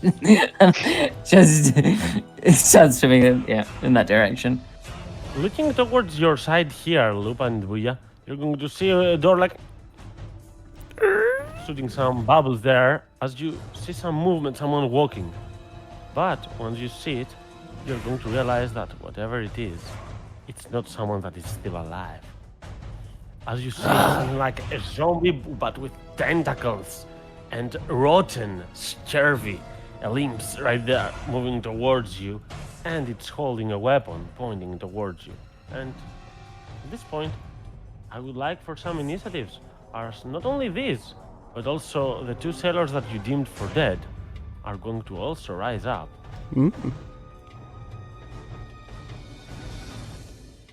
And yeah, they do not look that friendly, to be honest. Don't forget, guys, if you click your token before pressing the initiative button, it'll actually automatically add it to the turn order. Really? Yeah. Oh, that's how that works. That's how that works. Yeah, yeah. I've just been not doing that. No, I know. I've I just just been doing it like a schmuck at this point. I roll initiative for the Great Warrior as well, but he will join in a little bit, not just yet. I'm kind of feeling generous, BG. I have a inspiration from recap last session, and I kind of want to make you re-roll the natural 20 on the initiative, but I won't. I'm generous. It's all right. Booyah! You start first. Oh no, a creature. What is Booyak going to do? It was nice knowing you all. Booyak has to leave. And he casts greater invisibility on himself, but acts like he's teleporting. Give me a D100. Okay. You know. Wild 80s. magic surgeon, though. Okay. All right. I'll say 1 is Lupa, 2 Braenan, 3 Harmony, 4 Seymour, That's a good sign. 5 to 10 is an enemy. 3 Harmony. It won't really matter. The spell Fly is cast on you, and it works till the end of the duration. You're No welcome. concentration needed. Oh, that's like an amazing one if you don't underwater. Yeah. If only But he wasn't in the probably ocean. The worst possible place for it. Yeah. Yeah. And It's okay, but you are invisible and you can move around if you wish. You can do your movement. yeah, Booyog, after acting like he was teleporting away cowardly, will swim up behind Lupa and give Lupa a pound in the back. Don't worry, Lupa. Booyak is still here. They won't ever even know. And that's They could just see bubbles coming out of empty space behind Lupa. Lupa, rude. that's my turn. Okay, and that's your turn, Booyah? Yeah. Okay. Lady's going Oh, wait. to start moving then. I'm a gobbo, so I can where? You can use the stealth action. Yeah. I do that. 3. Okay. You're not that sneaky. Thankfully, you're invisible. So at least Brennan will understand that you did not teleport, but you're just invisible. That's my And turn. this creature will use a dash action, and Lupa is playing next. As you see another drowned creature, a zombie-like apparition formed out of water and flesh, ready to attack you, Brennan. Lupa will growl at Booyog until and like be very angry until she hears him like whisper behind her ear. And then as she watches this thing like rush up, she's gonna try to intercept it, but be a little bit too late, and then take 2 bites out of it.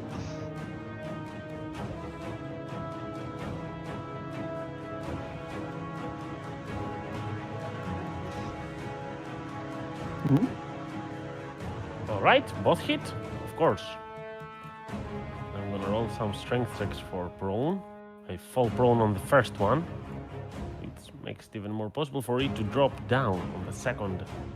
It's prone and blooded, but still, well, alive is not the proper word for it, but it's still fighting, it's still conscious. As you can see, it has a rusted longsword prepared to attack back. Oh no. Yes, that is Lupa's turn. Mhm. Okay, we have this drowned blade that will move right here, and I guess it will reach Seymour. Attempt to give him a couple of attacks with its rusty longsword. 2 attacks, 13 and 17. I think 17 hits you. 17 does, the Or- 13 does miss. 17 hits for 9 points of slashing, and I need you to make me a con save. Second, con save. Okay, don't con if you don't have proficiency in con saves. Yeah, I'm just trying to see if I do have proficiency in it. I don't know. I don't think I'm proficient in any saves. I don't know. We'll see. You probably don't. Yeah, you don't have proficiency in saves. So that's That's a a- 9. That's a 9. That's a 9. Okay, that's Blue Rod for you. I mean, you are going to see the results of it later on, not just yet. Uh-huh. Nothing happens at the beginning. Just roll me a d4. If you wish. Okay, 4 hours. In 4 hours, you're going to be diseased and poisoned. Now you're good. Oh. Okay, now we have the Drowned Master on that side. It's going to move right next to Lupa right here. This one seems to be quite the potent one and strong. So let's go for some attacks here. Great Sword on Lupa. 13 misses. And Life Draining Tentacle on Braenan. It has a reach of 15 feet. Of course, Braenan gets the bad luck deal, always getting the damage. So 21 points of necrotic damage. And give me a Constitution save.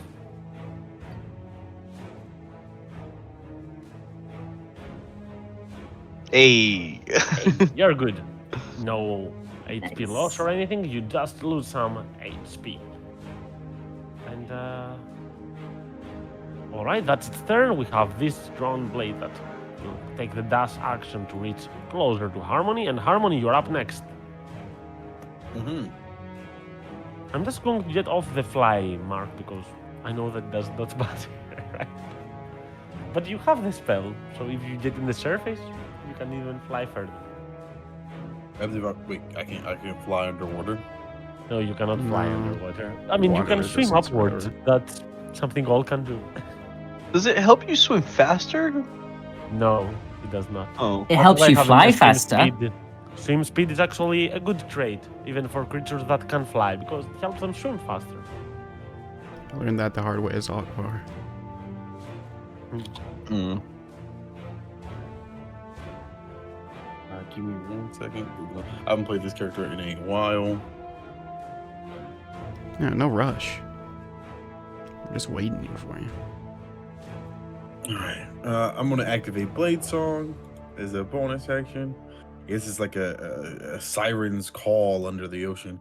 Oh, type Yeah. deal. Um, I'm gonna go stab this guy. With a booming blade. What level do I cast a cantrip at? What? It's a cantrip. Oh, I used it wrong anyway. Ignore that. Oh, brother. Okay. Does 18 hit? Yes, that does hit. Boom. Oh why yeah. is Oh, sneak no attack? sneak attack. No sneak attack. Okay, so it's 14 thunder. Yeah, I plus am a 5 rogue critical, though. a total of 19. It's okay. Unless I And call him he off is guard. afflicted with booming energy. All right, If and then you I'm gonna move. attack him again regularly. The blade singer, as it may seem. For another 12 points of damage. Okay. And I'm gonna Creature gladed. bonus action disengage. That's the thing I can do, right? Yes. I believe you Okay. can do. Okay, well, yeah. Listen, I'm trying to remember everything I could do. It's been so long. It's okay, don't worry. You All right, and figured it out then- quickly, I'd say. With that, I'm gonna end my turn. Okay. Braenan, you're up next. I'm gonna do one coiling grasp. On the one next to you that is prone? Yeah. Mm-hmm. One And moment, I need to check something. okay.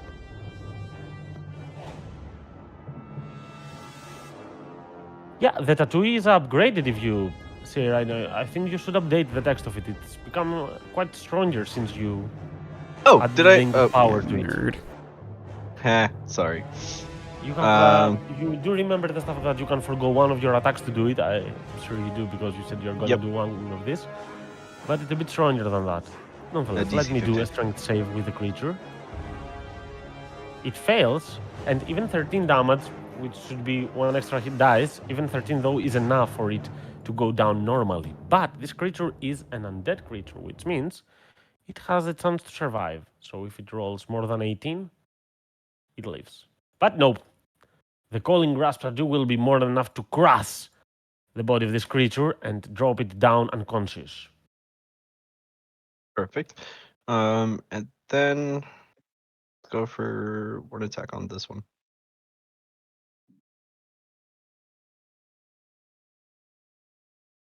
Okay.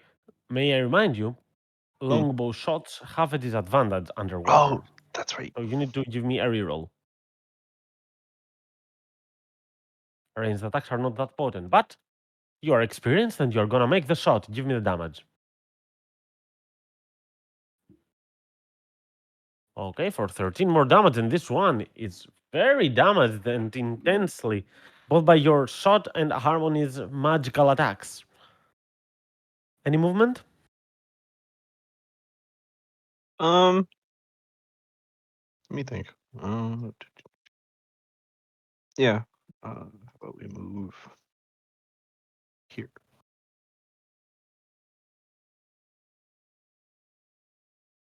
Here. Yep, that's good. Mm-hmm. All right, just a moment. Okay, we have this one then that will take the. Oh, no need for dash action. You can even flank Shimur and attack twice at advantage. Ha ha! Those will hit. 10 plus 9, 19 points of damage. No blue rot. No more blue rot, I guess. And I have a dash action with this that will approach Lupa as Seymour. You are up next. Seymour, having been, what are these? These are these are like rusty blades. Having been raked back and front by these rusted blades, will hold the his spear in two hands and let me just have a quick look here. Oh, that really sucks. Is going to attack twice. He will stab the one in front of him twice with his spear. Let me just double check that I'm looking at this right. Can I make a melee attack with this? He will. I'm just gonna click it and see if it pops up. I got a 12 on my first one. And a 26 on my second. Off hit, of course.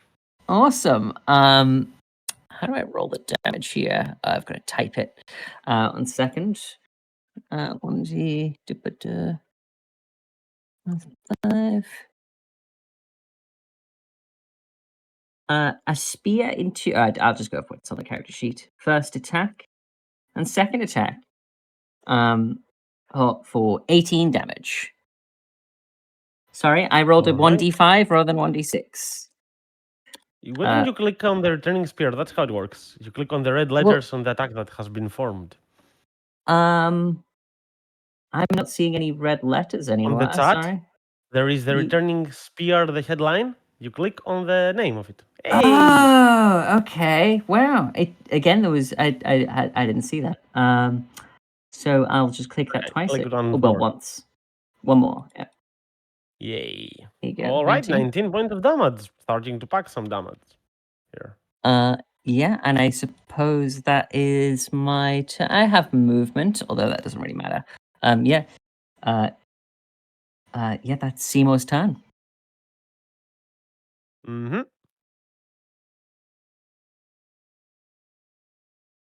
All right. Well, then it is the Great Warrior's turn that is starting to swim as we have this drowned blade that will take a rush of 60 feet with a dash action next to Braenan, actually, not Lupa, and end its turn. And Booyah, you're up next.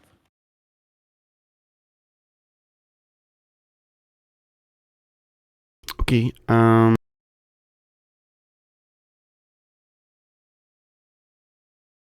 I think I would like to. How does magic missile work? 3 glowing darts. I'm going to cast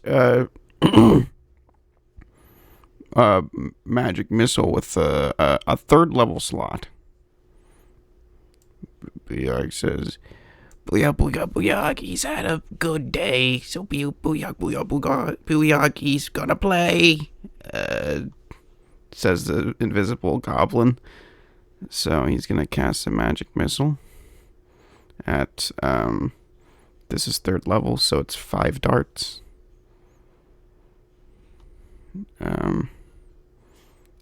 All doing 3 damage each. I'm gonna send 2 to Oh, I was supposed to say who I sent it to before, right? I was gonna send 2 to Mr. Bloodied and then 3 to this guy. Just Can you a guys hear moment. me? Yes, Yep. yes. All 3? I've upcasted it to 3rd level, so All right, a total of 15, if I'm correct.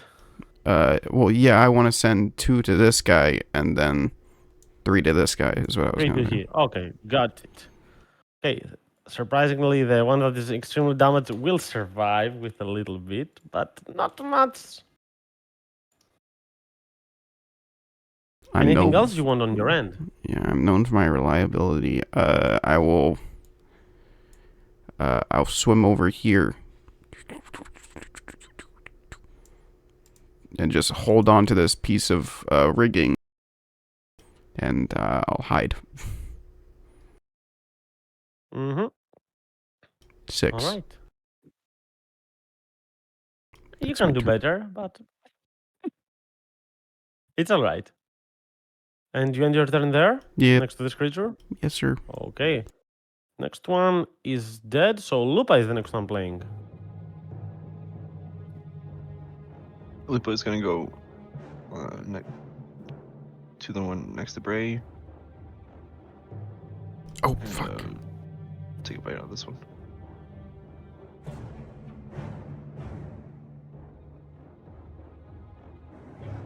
Of course, both will hit. Your pack tax is null. For 28, and let's see if it gets prone. First attack, it does not. Second one, it does not. It will keep steady. It is blooded, but not down on the ground. And that'll be it for Lupa. All right. Well, then we have this one that is next to Seymour, and it seems like Seymour's not having a fun time there with all those longsword attacks, piercing his skin for another 8 points of damage. As the Drowned Master on the other side, this time will move next to Lupa, and will try to make both attacks on her. Okay, 48, I will check it out. Just give me one moment.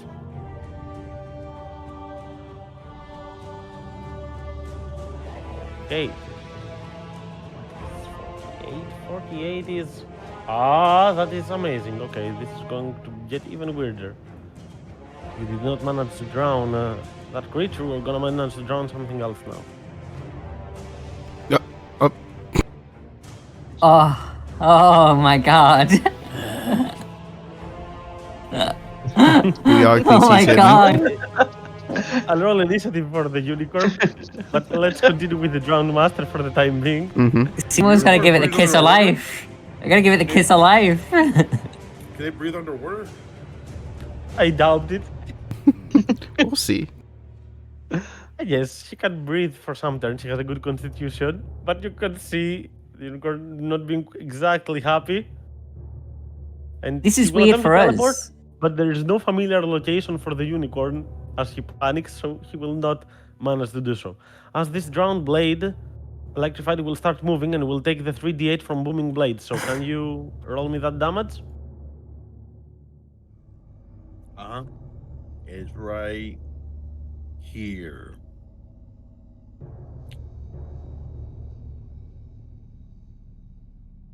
And I will roll from my undead fortitude.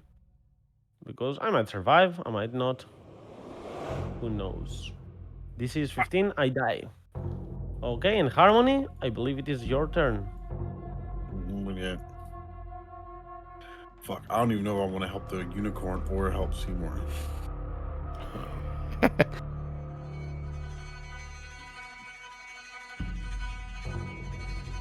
I'll help Seymour. Save the unicorn!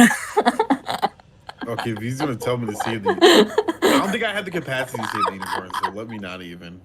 I'm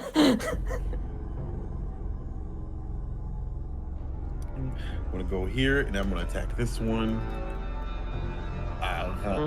Booming blade. 10. God damn it. And then the regular attack for 18. 18 hits. Oh, I can actually get sneak attack on this one. Fuck you too. Roll 20. Woof. Goodness. At least this is a sneak attack, so 12 damage done, and this creature is blooded. Now after Seymour's strike and yours. Mhm.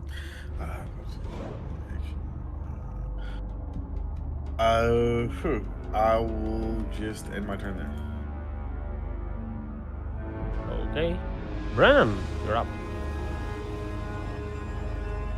So, Bray is going to drop his bow and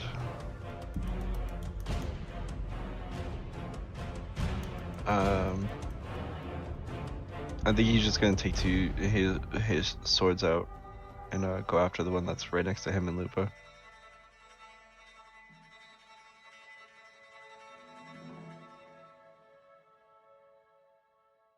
Both hit. Really? Yeah, they're zombies, they are not dexterous. It's really easy to hit them. They even wear leather armor, but 13 points of damage, and this one is at a very fragile state.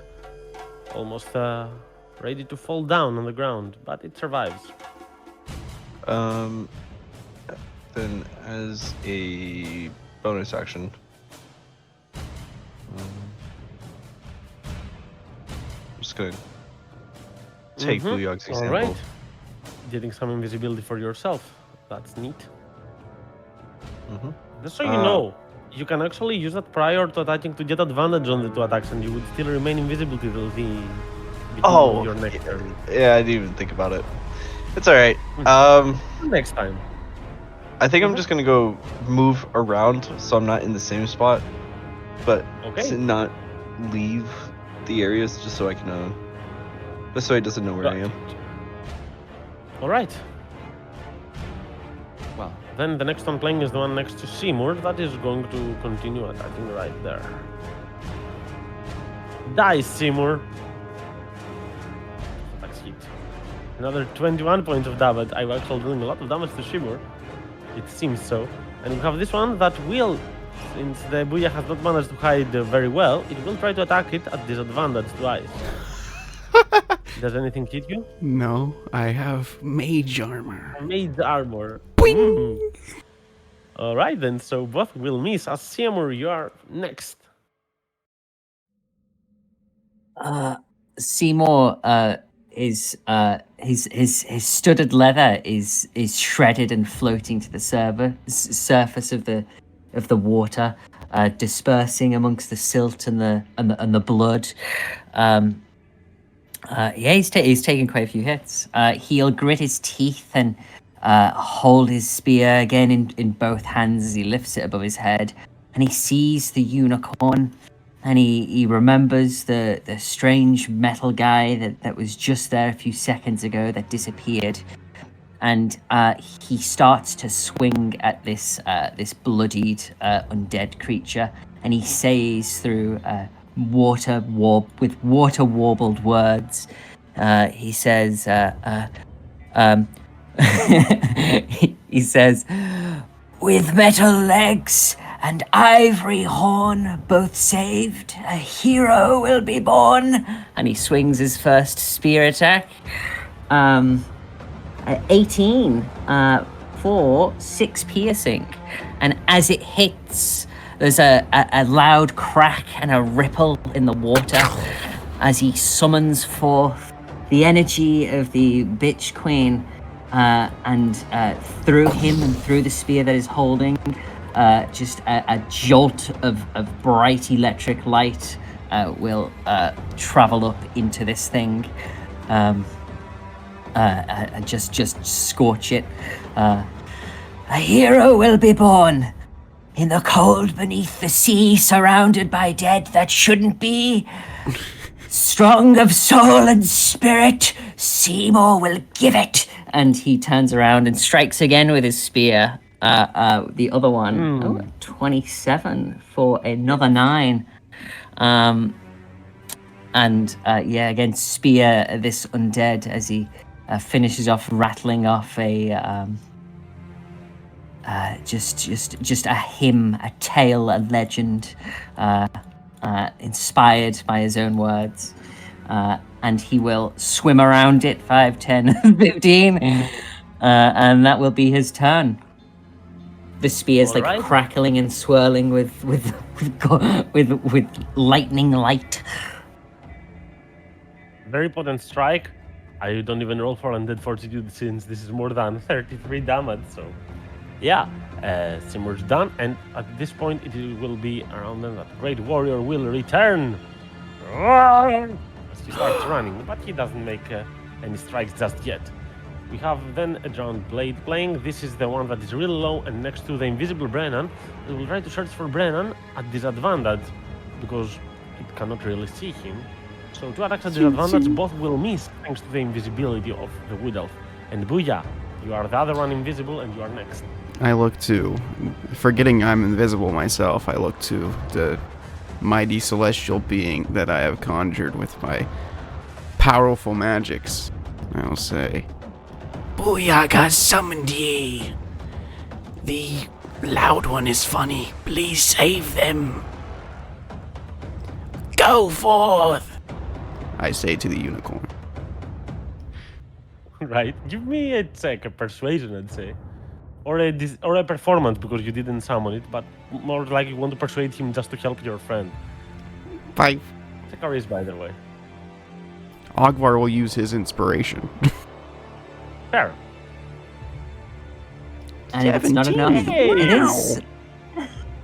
The unicorn is a good creature. It sees you fighting undead creatures, and it will believe your word saying that you are about him being funny and a joyful companion, and you can see that the unicorn turns its face towards your friend and potentially help him on its turn. Do not drown. Persuasion, I will try to drown elsewhere. Anything else you want to do on your turn? Is that my action? I'd say that it would be. It's quite Okay. efficient. Then, You have a bonus from movement. yes, correct. I will, I'm a non-combatant most of the time. I will swim over here and get into, like, this little window down here, and I'll try and hide again.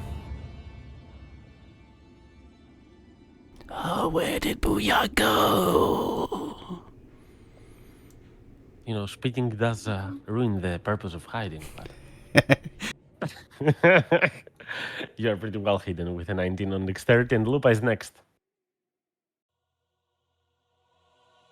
Lupa's gonna take a bite out of this one. And just keep trying to get it down. It's give me the damage of your first attack because it is possible that it dies to that. Yeah, it will. Okay. You're going to be able to separate its head from the rest of its body with a ferocious bite.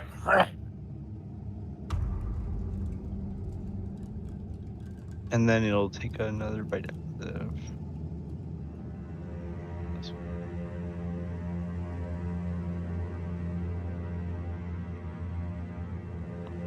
Is it a... Sorry, I meant to do normal. 15, I believe. Hits, yeah. Even the big guy. Let's see if he will even be dropped prone after your attack, though I guess he plays almost next to that. So just give me the damage. And actually I need Lupa to make, let me check. No need for a con save, but since it did start next to the creature, it will take 9 cold at the beginning of the turn and 7 more when it attacks the Drowned Master. So 16 cold damage on Lupa. Perfect. And Okay. it is the Drowned Master's turn, as he will stand up. As it does not see Braenan, I guess, knowing his location, this one seems to be a little bit more clever than the rest, and it will discharge foul ink in front of itself. Unfortunately, I will roll a d100. If I roll 50 or more, because it's on the edge, if I roll 50 or more, it gets Booyah as well. Nope. Booyah, you are lucky on this. As This will take only Lupa and Braenan. I need both of you to roll me a Constitution saving throw.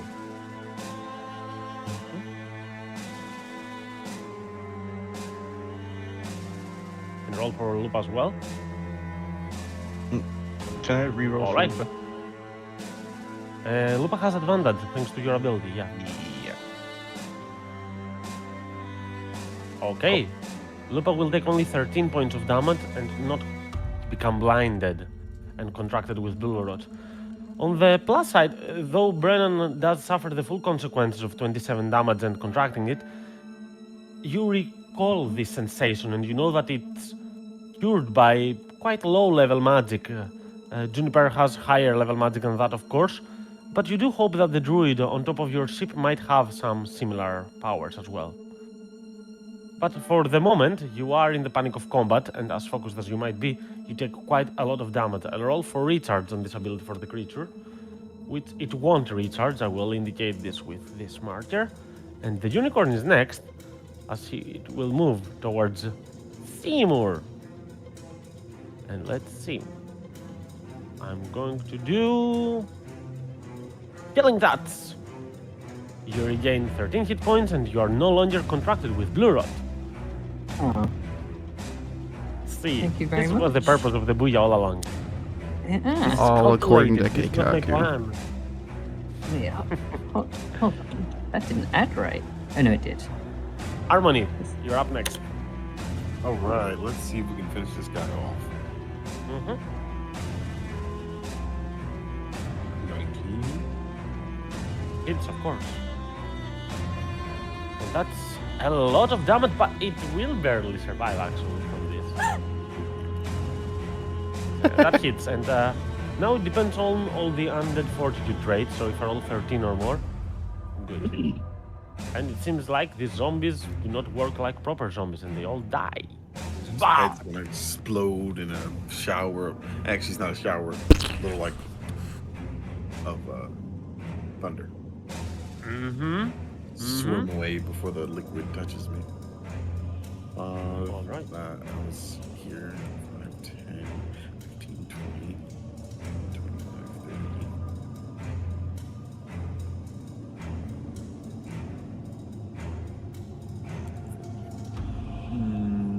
30. And then I'll end my turn. Okay. Like years. Well, yes. Zombie guy. You did take an enemy away, and Braenan, you're up next. You are blinded, even though you just come out of invisibility, and I guess you have locked on already on a target, which will grant you some advantage on the next attack, the first one only, but will be nullified by the blinded sense. So you're going to attack at normal if you want to attack, unless you want to do something else. No. So.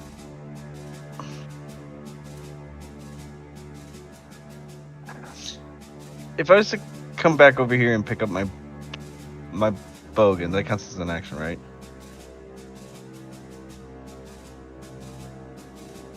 Oh no, free action once per turn. No? You Oh, can, okay. interact with an object freely once per turn. Okay. Or a person you see as an object. Right. No, because like Established. I was just thinking like I have to put the swords away and then pick up the bow again. But Yeah, as like no, as you a just complete drop the action. sword and pick up the bow. Right.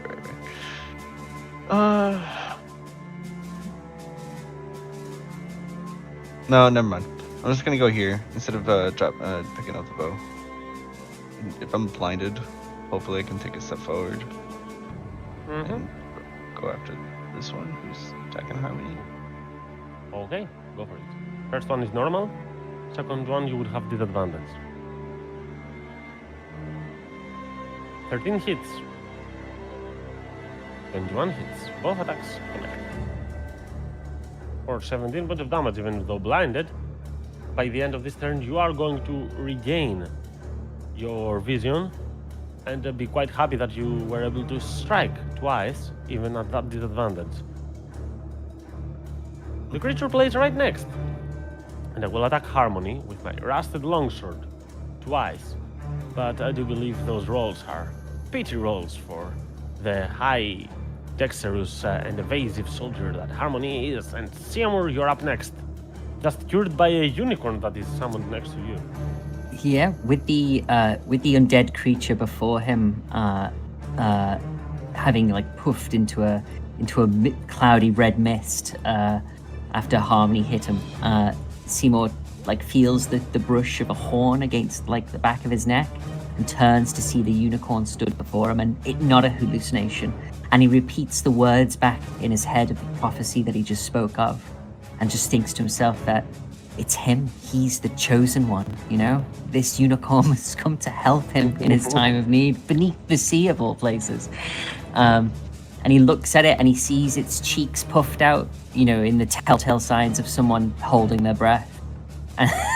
And he's gonna move past it. He's gonna go at 5, 10, 15 feet up to here. And then he's gonna look to it and like, I don't know how you offer to breathe into a unicorn's mouth, BG, but I think Seymour would like not want this unicorn that's just come and helped him to drown, right? He looks back at the he looks back at the group, sees everything's got under control, and we'll just try and lean forward and try and give the kiss of life to a unicorn. 16. That's potent enough. As the unicorn at first will not understand what you're doing as it's keeping its breath, but then understand that you are helping it. It's okay. It's okay. As its horn touches your forehead and your mouth provides breathing to the unicorn, you are like- killing each other in a sense. Yeah, yeah. He tilts his head to the side a little bit, you know, like a kiss. Gives it a kiss alive. Is that an action? Is that an object interaction? How do you want that, BG? It is an action, a skill check. It's an action, okay. I love all actions, so have an inspiration. But it's an action. And I already have an inspiration. Yeah, he, as his lips part from the unicorn, he can't help but think that this is a little bit strange. But, you know, weirder things have happened. And that's his turn. Have they really? No, have they? Have they really happened? Giving mouth to mouth to a unicorn at the bottom of the sea. and actually, just before the end of his turn, as his lips part, he just says to the unicorn, "Seymour, never less." Shut up. Okay. Any movement you want to do, Seymour? Or do you end there? That's his movement at 15 feet. He doesn't have a swim speed, so. All right. We have the Great Warrior playing next, but he will use a dash action to move 30 feet as close as he can to those enemies. And let's see, how am I in range? No, I'm not in range yet, I think. No, I am. Okay. He will let loose of a thunderous shout. And What? an attempt to stun some enemies. Ooh. Drown Master is not stunned. Nobody is getting stunned. They're just getting deafened. I guess seeing Seymour so close to the unicorn, he will not target the unicorn, even though he didn't see it earlier. Well, they're also We're making in out. kind of a good position, so yeah. And Booyah, you are up next. Booyah will send some more beautiful Feywildian bolts. At the squid guy. Regular old magical missile. Whoa! So that's 15 on Squid Face. Mm-hmm. And of course, the D100. Right? My D100. sheet's lagging bad. Alright, you cast Grease centered on yourself.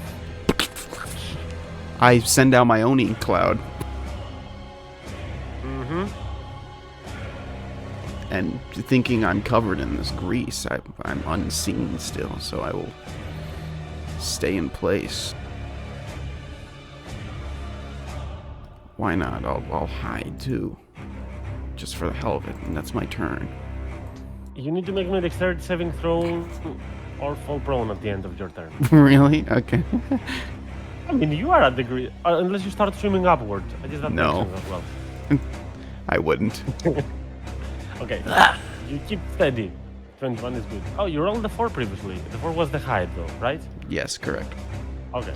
Lupa, you're next.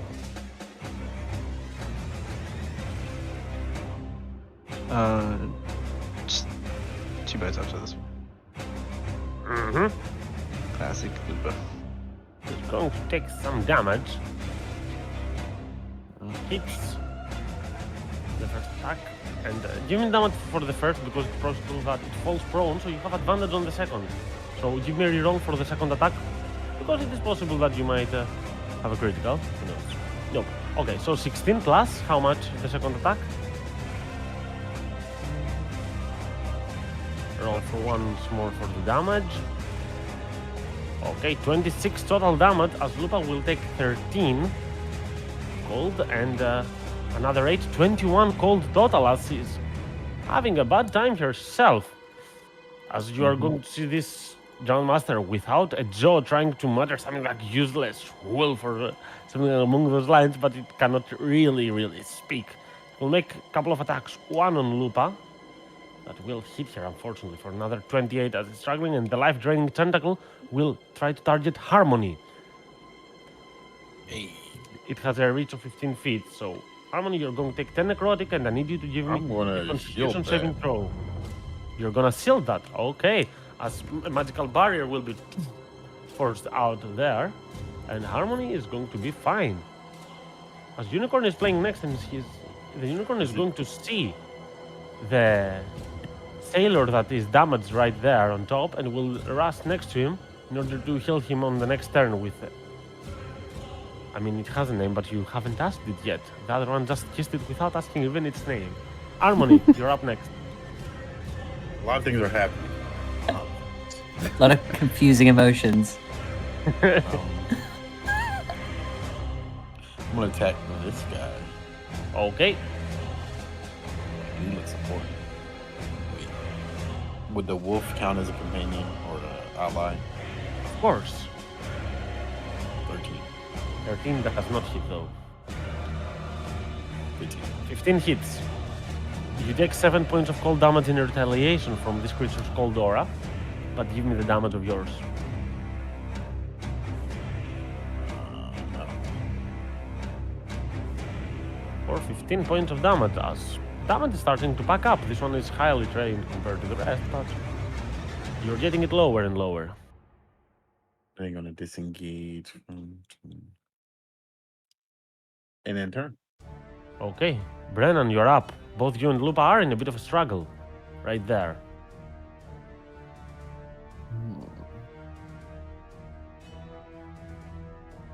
I think I'm just gonna hit nature goes first. Okay, becoming invisible. Mm-hmm. And then go after the zombie. Okay, you can attack this one with advantage then. Cool. Hits. Great. Creature is blooded but alive. Second one hits. For 10, that might heal it. Let's roll a con save. DC for me is 15. And nope, that's not gonna be enough for me. Creature is also going to die. The drowned lies on the ground, leaving only the master alive, the master of these undead. Any movement you want to do, Braenan? Mm-hmm. So I'll have Braenan move to the opposite side of it. Mm-hmm. Invisible as you are moving in the opposite side of Lupa to be able to flank him as Seymour, you are next. Ooh, Seymour is going to look in the direction that the unicorn ran off in to see that it's helping Marcus, and he silently just mouths, "Fly, fly," and then we'll start to swim in the direction of the action. So we go 5, 10, 15. Give Harmony a nod. Then he will lift his spear high above his head and throw it at the creature. I think that's within range. Is that within 20 feet? 5, 10, 15, 20? My spear doesn't have a swim speed. Does that matter, BG? Spears attack normally, even underwater. There are some weapons that are just fine for that. Yes. It is, with it being a returning spear, I just wasn't sure if that mattered with it being It underwater. returns. Don't worry. It returns. It comes back. They always come back. He will reach up and throw it at the creature. Don't know if that changes the attack roll at all. 13, probably a miss, is by my imagining. It flies past and then just poof reappears in his hand in a pile of foaming bubble, and he throws it again. 17. That hits. 17 for let's click the thing for 11 piercing damage and 18 piercing damage as it erupts in vicious lightning on impact.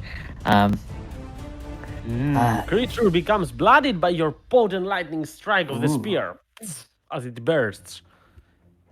And he says, "Oh, with limbs not so long, but reach more than adequate, the chosen one will be the one to kill it." That's his turn. Great warrior. She will say, "Yes, I'm coming to kill it."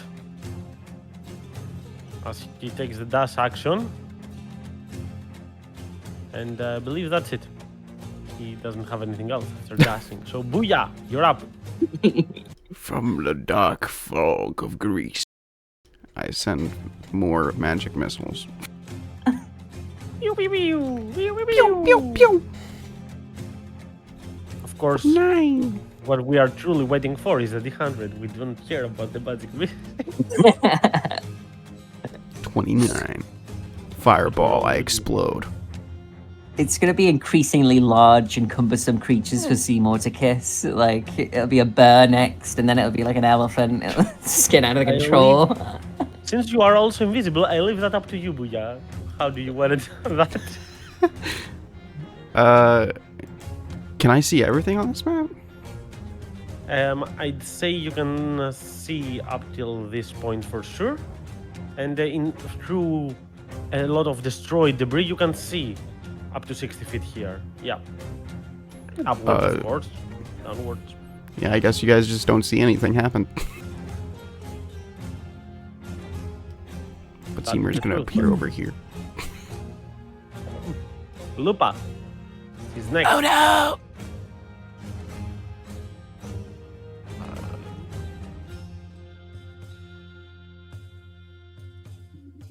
Lupa bites twice. Alright, creature is prone. It's getting a lot of damage. 12 and 14, that's 26. That said, Lupa also gets a lot of damage. Let's see how much. Lupa gets a total of 24 points of damage. It's alright. Somebody's gotta do it. As the Drowned Master is going to look at you, Braenan, will say, "You are better, robot lad." Almost inaudible, not very much comprehensible, as he's going to ignore Lupa as he's very close to falling by herself and will attack with a greatsword on... I have Braenan and the Great Warrior. One will take the greatsword, the other will take the tentacle. Let's see. Greatsword. One is Braenan, two is Warrior. Warrior. Tentacle on Bray. But I believe 17 hits you as well. I'll hit both. So let's see. 8 damage for Braenan and give me your con save.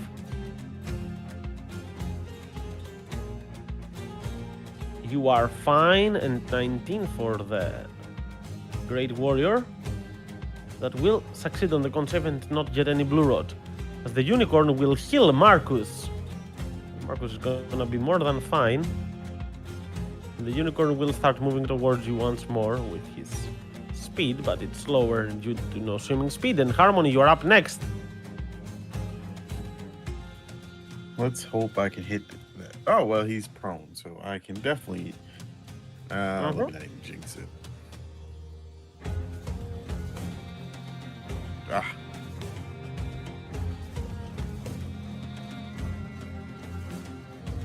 force 20 hits, and that's a sneak attack for 22 What the fuck points is of wrong with damage. my sneak attack? As you do that, you take some damage yourself. You take 5 points of cold. The creature is almost dead, and with that, it should be, unless it makes the con save. Let's see. DC 11. I guess I can make that quite easily. Yeah, I guess it will survive with 1 point of health. Kick Electrify. him while he's down. All That's a right, good well, strat. I am literally standing halfway across the map attacking this fucking. Attack and back, attack and back. Braenan, you are up. This creature has almost brought Lupa unconscious. What are you gonna do to it? I mean, what would I have to do?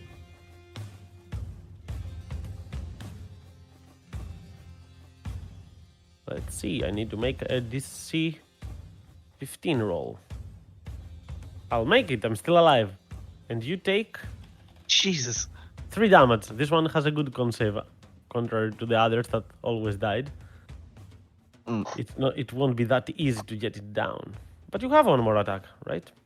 Mm-hmm. I'm just hoping I don't die from it. Hmm. Yeah, that hits. 11 is exactly the save I have to make for this kind of damage as you. We'll take another 7. And Seymour, the chosen one, was bound to happen. Seymour, seeing everyone surround and crowd around this creature, he looks around. He can't get a clear shot, and then he remembers where he is. He remembers where he came from, and he just swims just up a little bit, just 15 feet up. And from his vantage point, he says, "Beneath the waves, below a sun so orange, Seymour will be the one to." And he just throws the spear. He just throws the spear at the thing from his vantage point. That's the first hit. The first hit is 7 piercing damage plus You're gonna do this. 16 lightning damage. That's exactly the number I cannot reach, because even if I can roll up to 27, so 28 would be your DC, and this creature is gonna die. How do you do this? It says, Describe your "Oh, attack. Where do you hit it though? the spear impacts it right in the neck, right in the middle of its neck, below its chin." And the tip of the spear bursts into a bright light, which pours out from the thing's mouth. It looks like it's exploding from the inside in a shower of light. And just as it comes out of its mouth and spills out, and its head explodes, Seymour goes, "Challenge! Seymour will be the one to challenge it." Yeah, and Creature is down. Initiatives are off, but as the creature falls, you are going to feel a tremble in the sea. You're going to see the extents of the ship take bioluminescent light color, this strange greenish. As you will all hear a strange, deep voice. Who dares to disturb my sleep? As you see some kind of strange ethereal form. But that form, we are going to see it on the next week. oh, really? Yes, really. Can we at least know the name of the unicorn? As for The a true small, name. yes. Back at the rehearsal, you are going to hear the continuation. There is a small extra bit, as they have been rehearsing for some hours now, like you were playing. As you can hear, the one that is rehearsing for the role of Braenan and Lupa, as Braenan will start singing first. As says, "It's true, sometimes you need a couple sailors on your side. Brilliant Slayer, astute and wise, we always did our guy. Bray's fun and sweet, and his arrows always fly. Lupa has a brilliant fang, nothing escapes your bite. If the Navy's given up, don't panic, ask for help. The best adventure team out there, the wolf, and yes, the elf. That Random applause. that probably needs a few rewrites. Wow, song lyrics are harder than I thought. Maybe we should hire that poet at High Hall. He just writes depressing stuff about the meaningless of existence. Yeah, but he can rhyme. Sir, if you need things that rhyme with abyss and pain. I need a catchphrase. Bray will never And have yeah. a catchphrase. It's so good. I can't get over how good that's fucking amazing, BG. That was so cool. Lupa and the elf. I like it. It's catchy. I'd watch it. If I was a child and it was on Saturday mornings, I would watch Lupa and the elf. Wow. Oh, thank you, BJ. Thank you very You're much. welcome. Yeah, Awesome. BG, was thank you amazing. so much for such a cool game back. Just Braenan can never catch a break when whatever crew he has on his ship. He's just always it's just always something. This It's is never wrangling perfect. cats, man. Yeah. Oh, that was really good. Yeah. I'm surprised that we're doing. I didn't realize this was going to be a 2-session thing, and I'm so happy that it is because, yeah, Actually, it's I To have attach prepared a a screen booyah. just for that. to be continued. I told you, I over-prepared. for You this. did? You overfed. That's great. Yeah. That's great. I Uh, But yeah, recorded to be it for when frank, Vlad the joins to song be a hero. was actually more than half the preparation was the song, of course. But dude, this songs are just. I love that. Like this